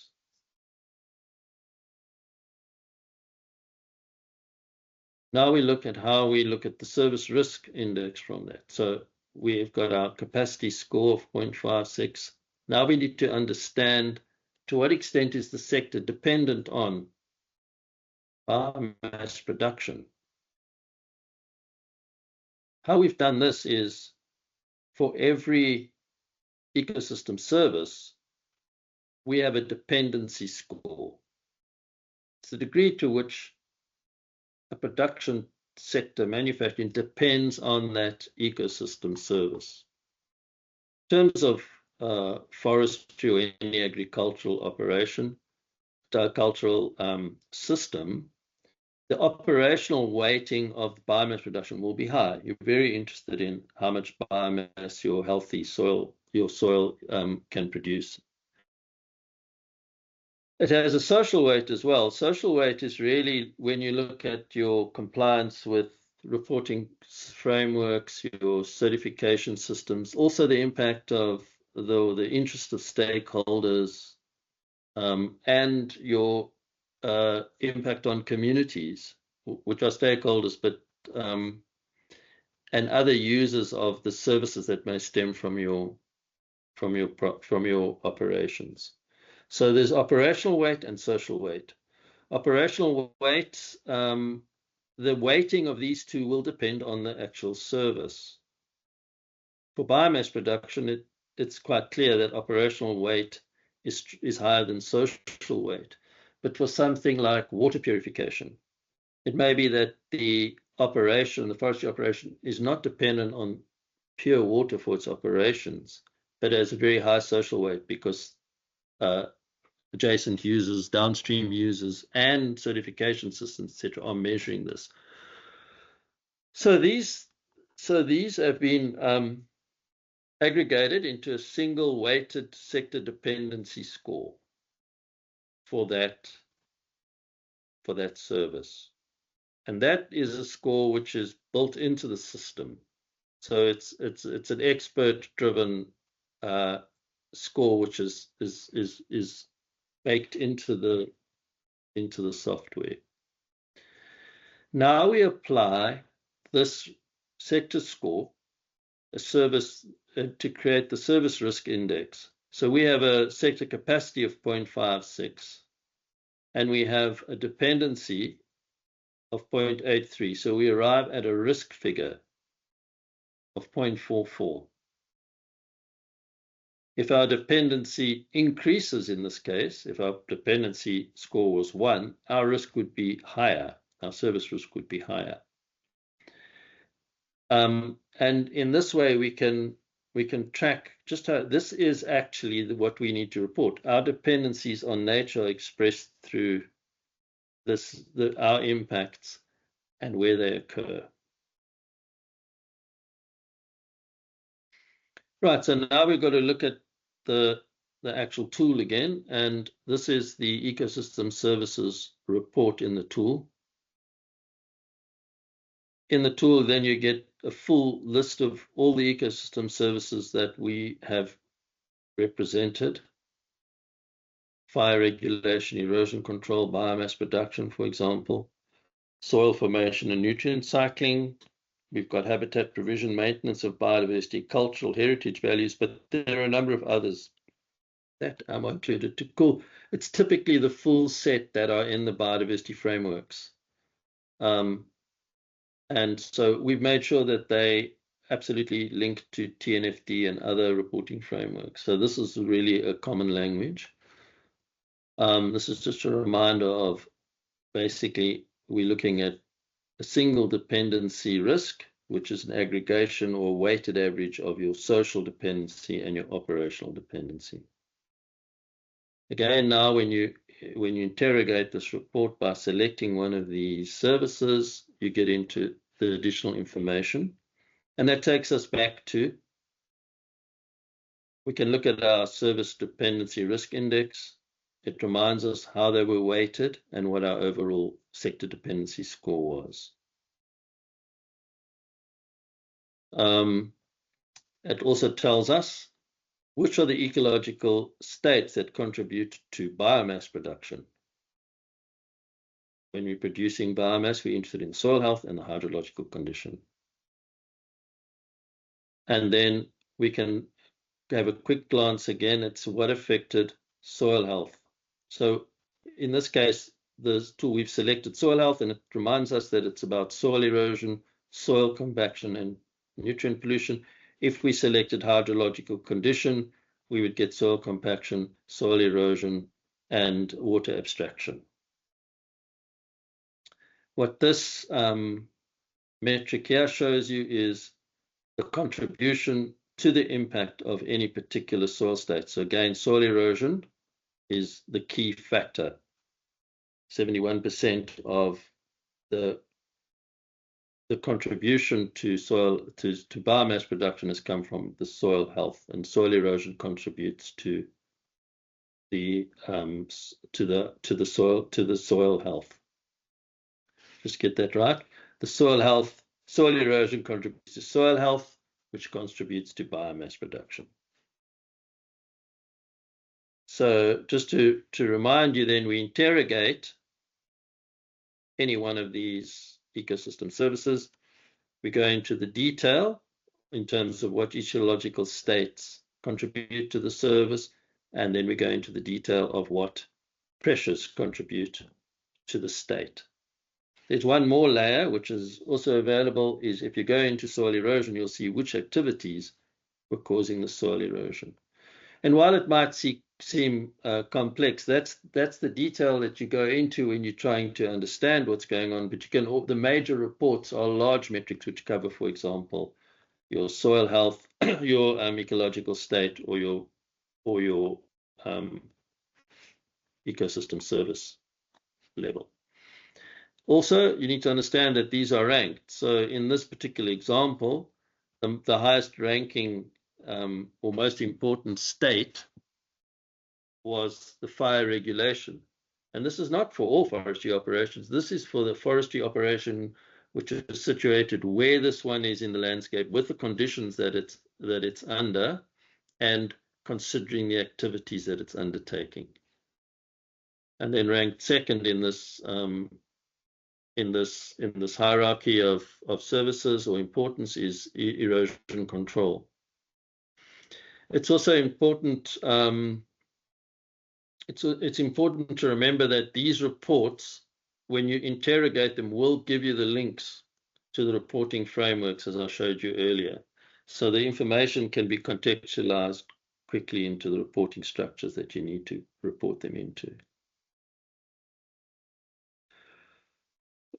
the last, so again, let's just revise. we've looked at how the spine of it, the pressures activity report, has taken those pressure activity pairs, created scores, and these are then combined or aggregated into the ecological states. These ecological states are then feed into your ecosystem services report. The last phase is to understand the contributions that an organization is making to biodiversity. And that is done through the following. We want to understand, in order to calculate contributions, we take the site boundary, which we have already acquired in order to feed the information for the risk assessment. We use the GIS to define the natural and semi-natural areas using Sandy GIS data, and also there's another the conservation the conservation planning tools, etc., have a lot of detailed information which we can incorporate as we grow. The conservation areas are then delineated in the system. So every area which is meaningfully different from another is mapped and made into a discrete area for reporting. We then have an opportunity to input data into that particular area to assess the ecological condition, and along a number of parameters which I'll show you, and from that we get a conservation value for that area. So what we're aiming at is to understand how much natural habitat is conserved, what's the quality of it, what's the level or security or level of protection, and if that becomes your biodiversity contribution. So just to reiterate, we're not only looking at how many areas you're conserving, but what's the ecological value of it and how secure is the contribution. Now I'll show you how it works in the tool. So on the contribution side of the tool, the GIS extraction has come up with two areas that are meaningfully different that we need to report into. So on this particular cadastral, we've come up with a conservation area A1, which is 314 hectares of Port Petersburg moist grassland, and A2, which is also Port Petersburg moist grassland and endangered vegetation type. Now let's look at the detail. So when you select one of those areas, it goes into a data input screen. On this screen, it tells you you're in the grassland biome. That's a critical biodiversity area. The total area of that vegetation type, the Port Petersburg moist grassland, is 201,000 hectares. That's the original extent of the vegetation type. This property has 0.16% of the total original area, and it's been and the objective is to maintain it in a natural or clear natural ecological condition. Being a critical biodiversity area, we understand that it is intact enough to be one of the areas that is targeted for conservation. You now have an opportunity to input a condition score for the area and report on how you arrived at that score. So your data confidence. So it could either be a published report, an external report, an internal report, or merely an estimation. You can also input the nature of the actual report citation. So in this case, the organization had an external condition assessment done by a consultant who looked at felt condition assessment using a biodiversity index. You then put in the protection level. So the example, it can be a no formal protection, or it could have been part of a conservancy, or it may be part of the stewardship option. There's three of those, which is a biodiversity agreement, protect environmental and nature reserve. And then you can also report on whether it's whether it's under a certification system like PFC and FSC. So what the tool does is then it aggregates this information and comes up with an effective conservation value. That 0.45 is effectively a measure of the degree to which that site is contributing to the complete potential conservation of the biodiversity within that site.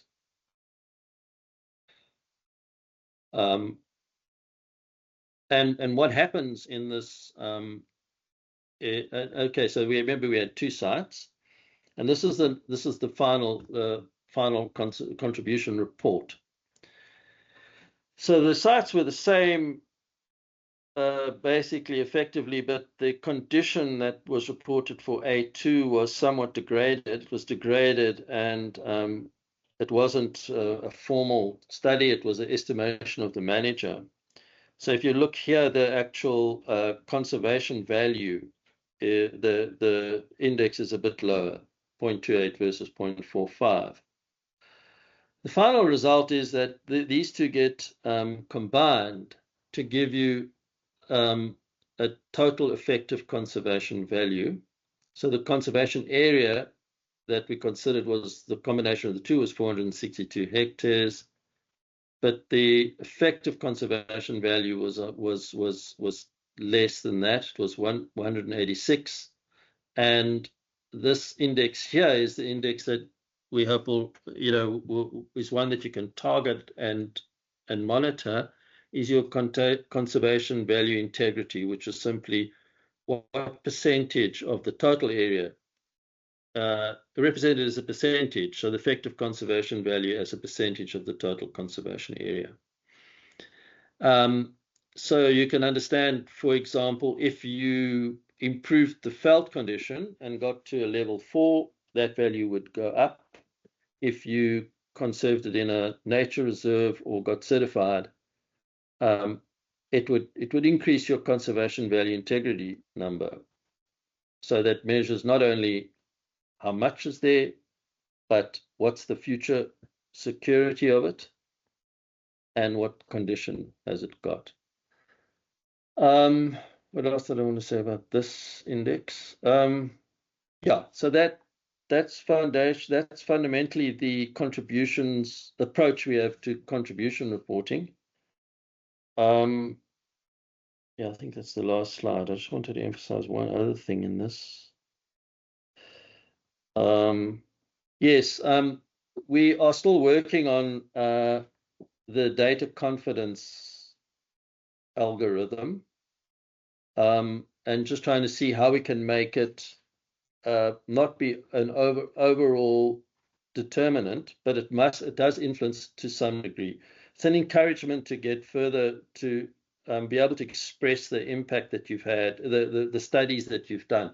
There may be a number of studies, so we may want to expand on the input of data to verify your condition. I think there's a lot of opportunity there, and we appreciate some feedback on that.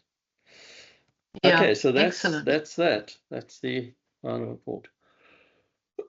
Thank you, Steve. Very, very exciting, the things that you can do. And if you get in there and it's live, it gets even more exciting. I'll hand over to Julie to ask the questions. Thank you. We have a few questions.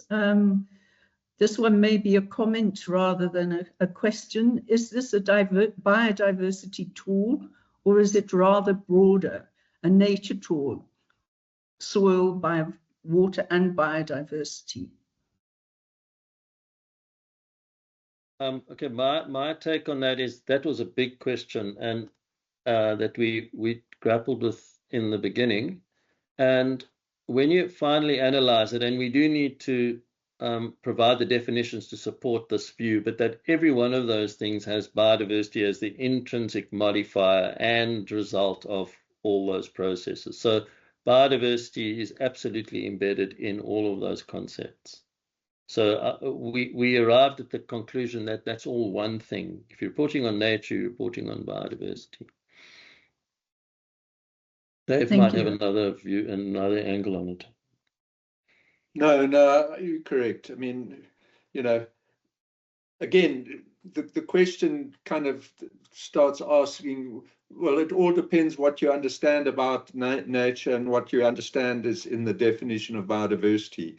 You know, and you can have broad definitions or narrow definitions. And we've kind of used the broad definition that biodiversity is kind of part of nature. I mean, it's you know, if you look at the broad definition of biodiversity, it'll take just about all nature into account, and you have to know what supports biodiversity, whether it's soil health or, you know, water health, hydrological health. So yeah, you're correct. Thank you. Then there's a question asking to please explain where the calculation of numerical values originate from. Example, the pressure scores or service capacity index numbers with 2 decimals. Is this a percentage or a probability value? How is the impact, for example, translated into a numerical value?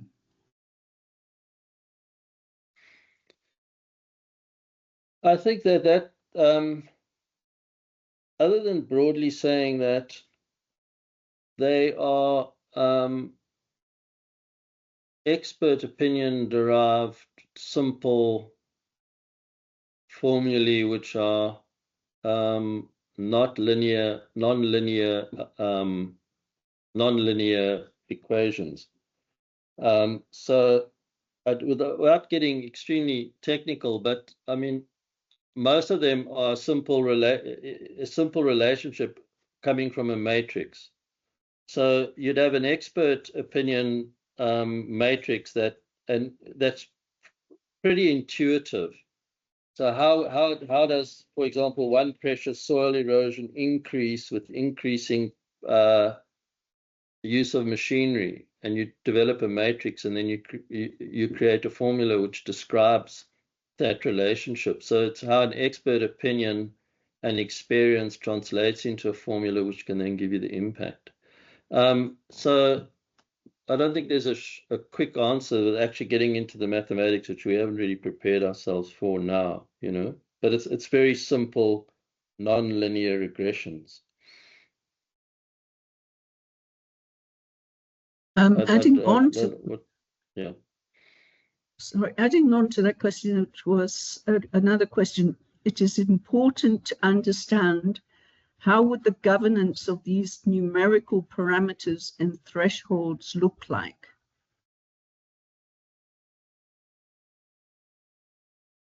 A bit of governance of them.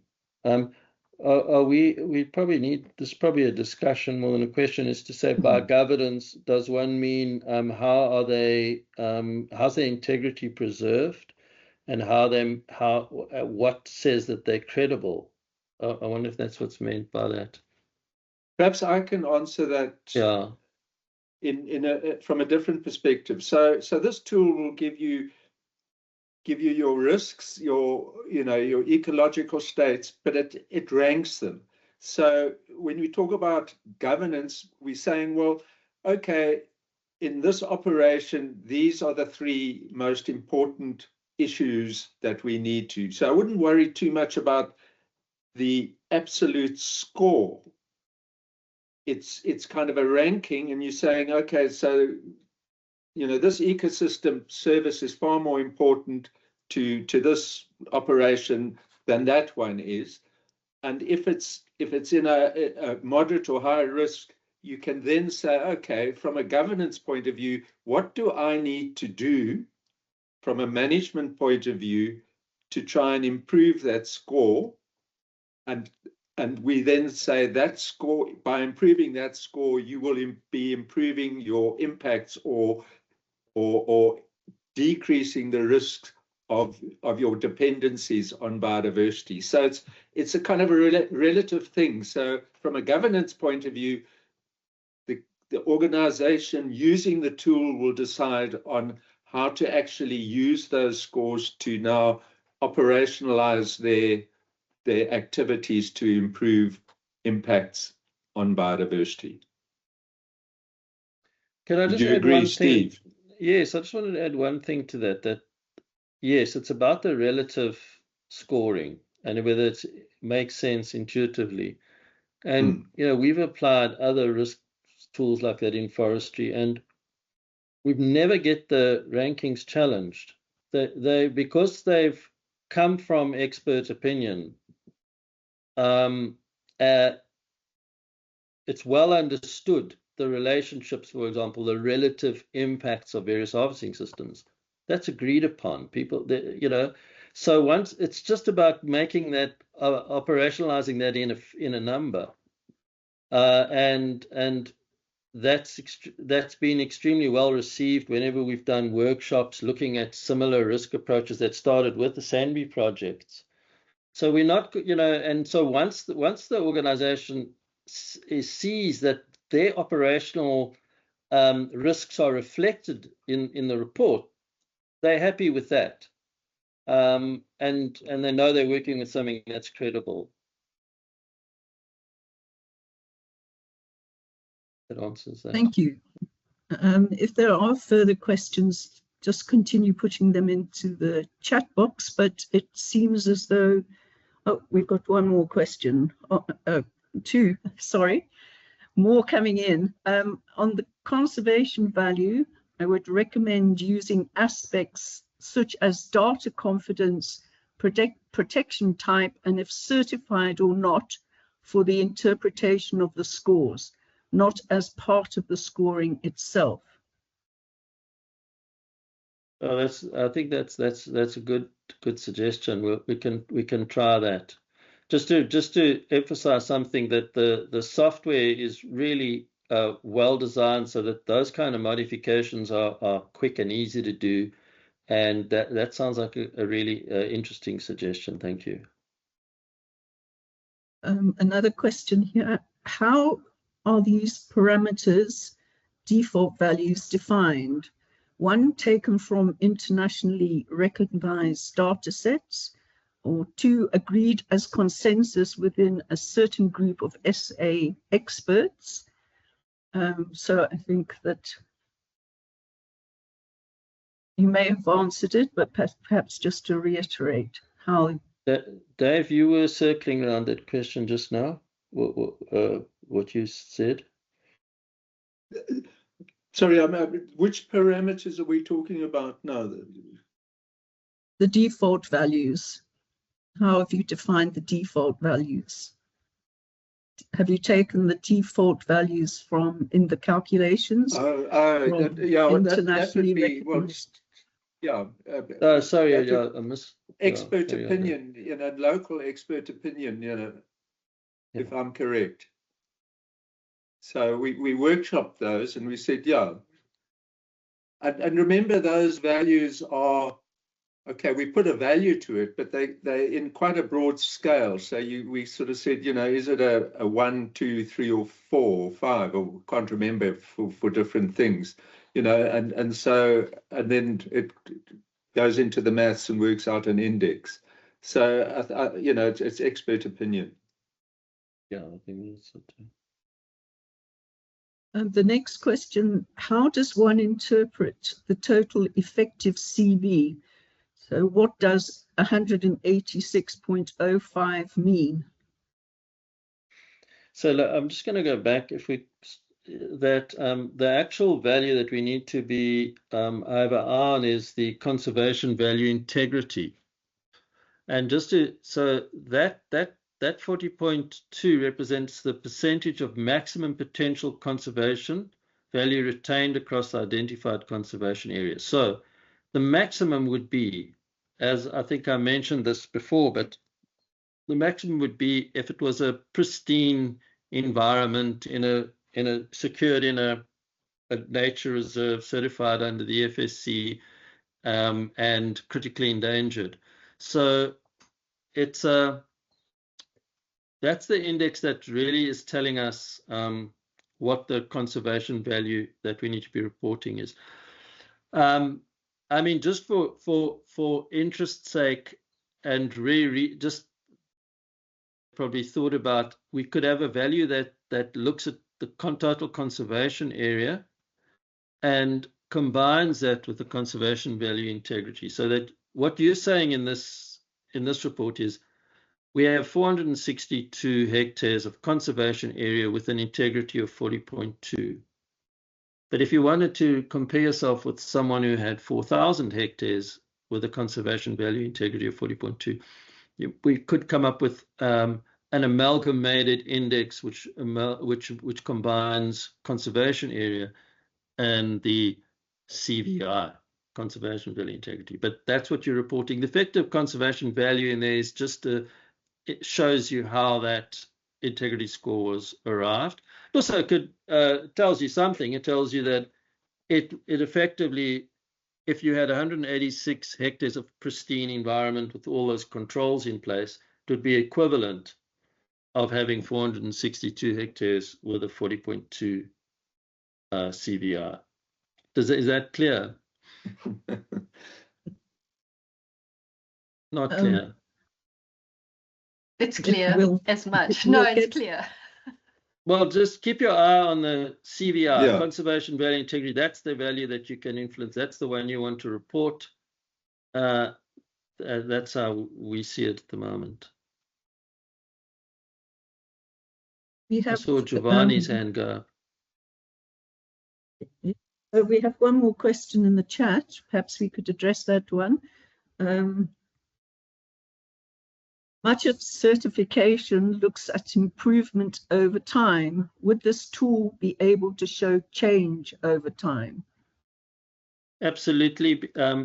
Remember, you can have multiple reporting periods. So, and the tool, something I might have shown you, is there is a place made for a module which compares through graphical representation your previous assessment with your current assessment. So if you decided to do annual assessments, the tool will track the progress between assessments and make that explicit.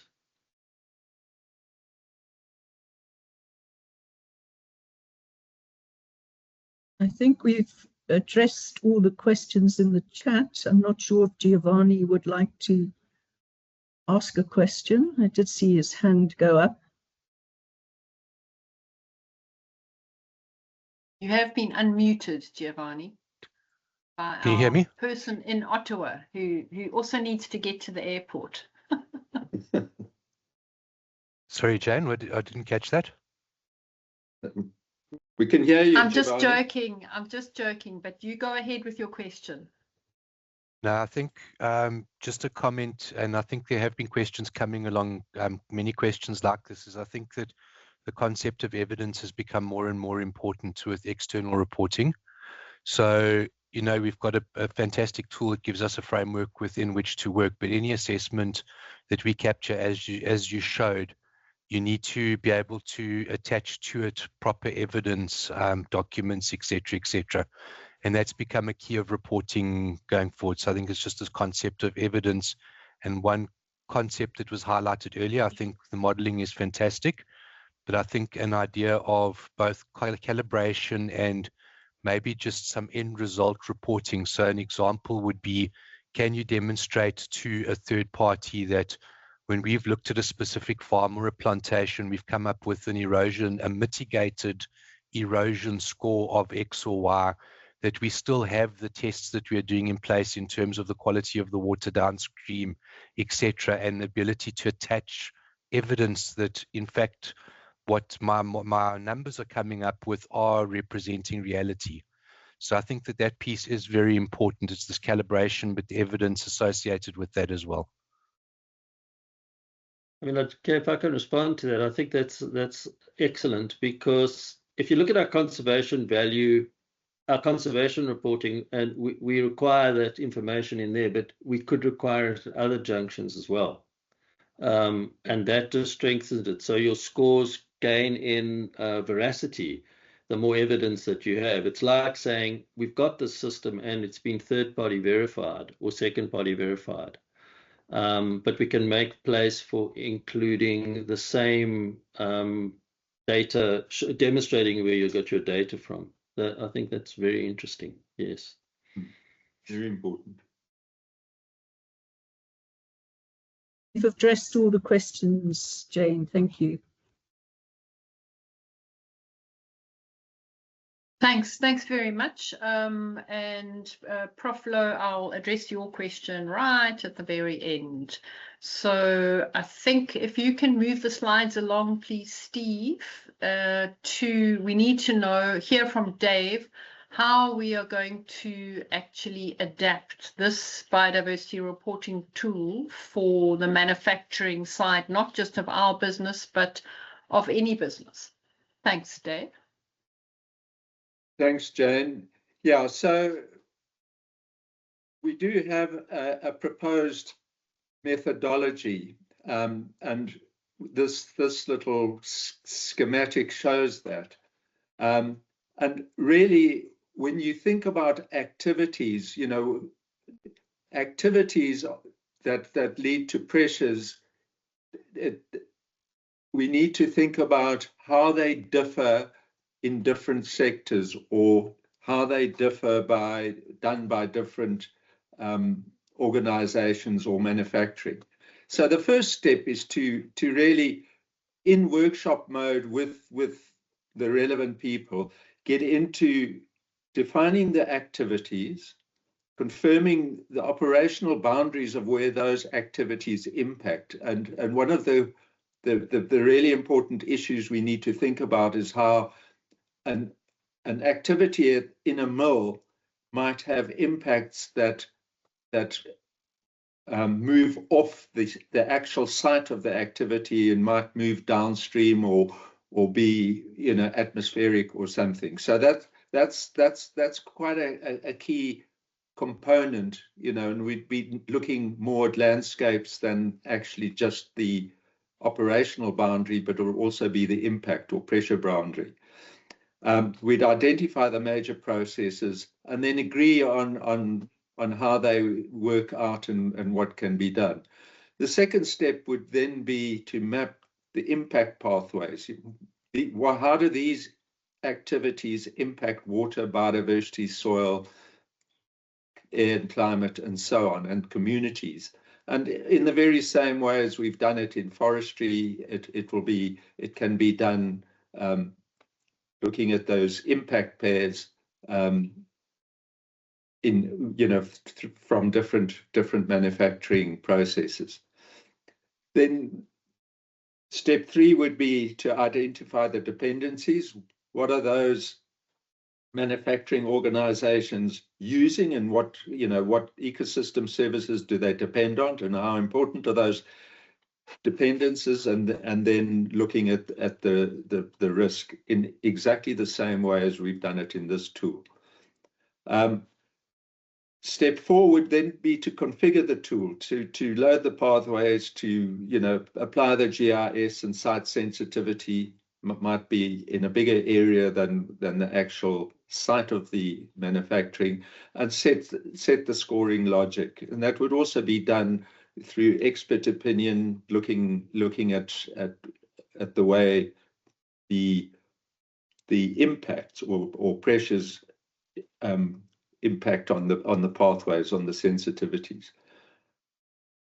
Step 5 would then again be management validation, looking at the operations, engineering, and compliance, and what goes into that, environment, health and safety issues that might be important, and then calibrating it, adjust the weightings, confirm, run it, see that it's practical, align the outputs with reporting, and we would then have the tool. So it's really taking the tool as it is now and adjusting the activities, adjusting how they might impact on the receiving environments, and then calibrating it, agreeing on it, and operational outcome, we'd be test the applications, make sure it looks logical, make sure it looks practical, and so you then get a standardized tool that you could use in manufacturing that would give comparable results and align the outputs with reporting. So you know, it's really to provide a very structured pathway from operational knowledge to the biodiversity performance and matrices that we get out of that. So nothing too detailed at this stage, but you know, it will be done in collaboration with manufacturing people. We've got our first workshop set up for July. 9th of July. The 9th of July. 9th. I nearly said the 7th. July, and it'll be held at Mondi Meerbank. So there we go. Yeah. Thanks. Okay, thank you. Thanks very much, Dave. All right, if we can ask Michael Peter to join us by turning his video on, and we will get him to give us a few words of closing, and then I will talk to how we are going to be moving forward with the tool. Michael? Jane, thank you very much, and good afternoon to the colleagues. I see my computer's giving me a battery warning and my cable is in the other office, so I will necessarily be brief. I'm certain that I speak for everyone when I say how very interesting and useful this webinar has been. As we've heard over the last couple of hours, the need, I think, for both ensuring and reporting on biodiversity isn't a new imperative which has come out of nowhere. I mean, there's a long history in our sector and many others around the rest of the world, going back to the early 1980s, where conscientious producers and increasingly conscientious consumers have sought better tools for both ensuring and reporting on sustainability in the broader sense.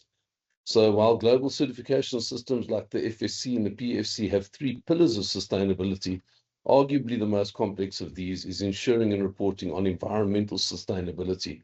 And while the best environmental practices prescribed by such systems have undoubtedly reduced negative impacts on the environment, we haven't yet to date reached the level of adequately quantifying the benefits of these sustainability systems in terms of their granular contributions to biological diversity, both within timber plantations themselves and more so in the associated ecological refugia and corridors, which forestry supports in the landscape.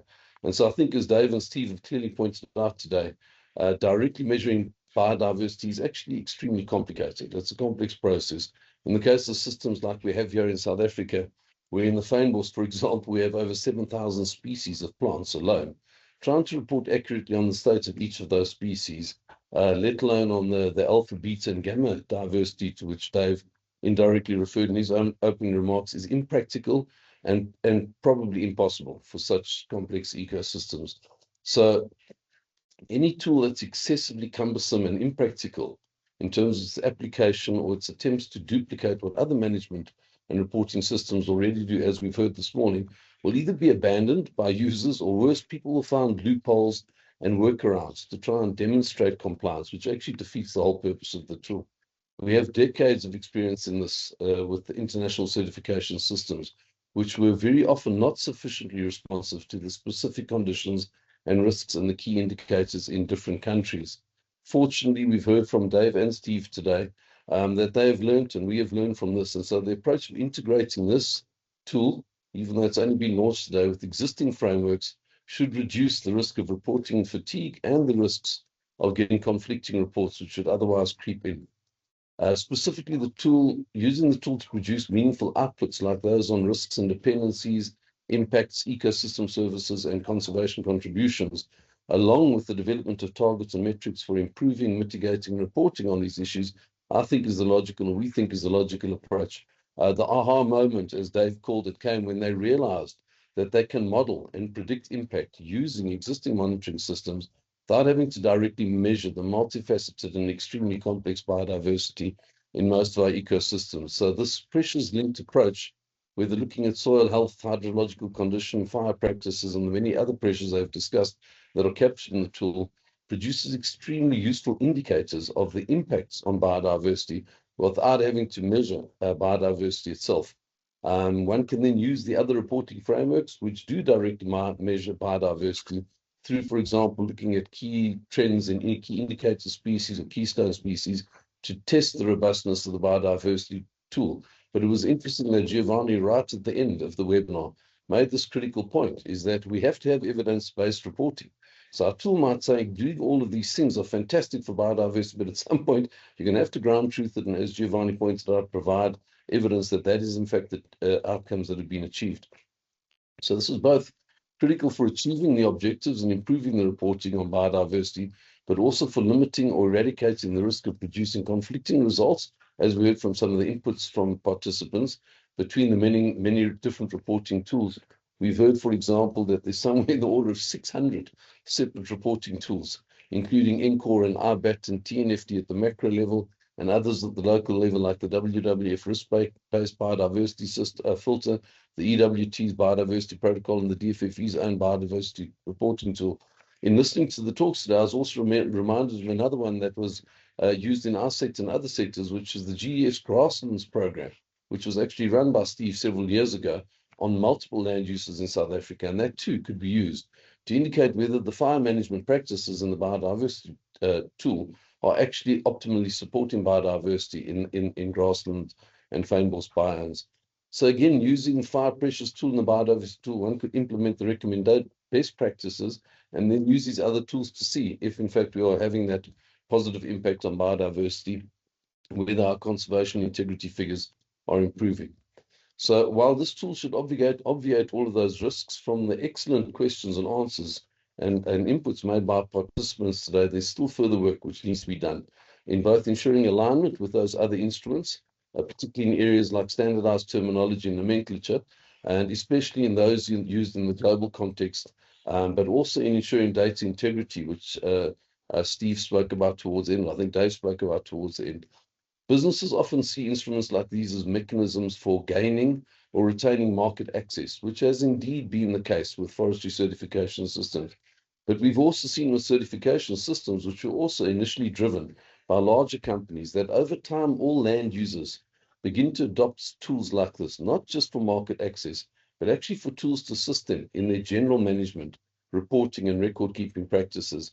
Any company which operates in the natural landscape anywhere in the world intrinsically recognizes that it is in a symbiotic relationship with that landscape. And so it's in that company's interest to sustain and improve that landscape, both for the future prospects of the landscape and biodiversity itself, but also for what that landscape provides.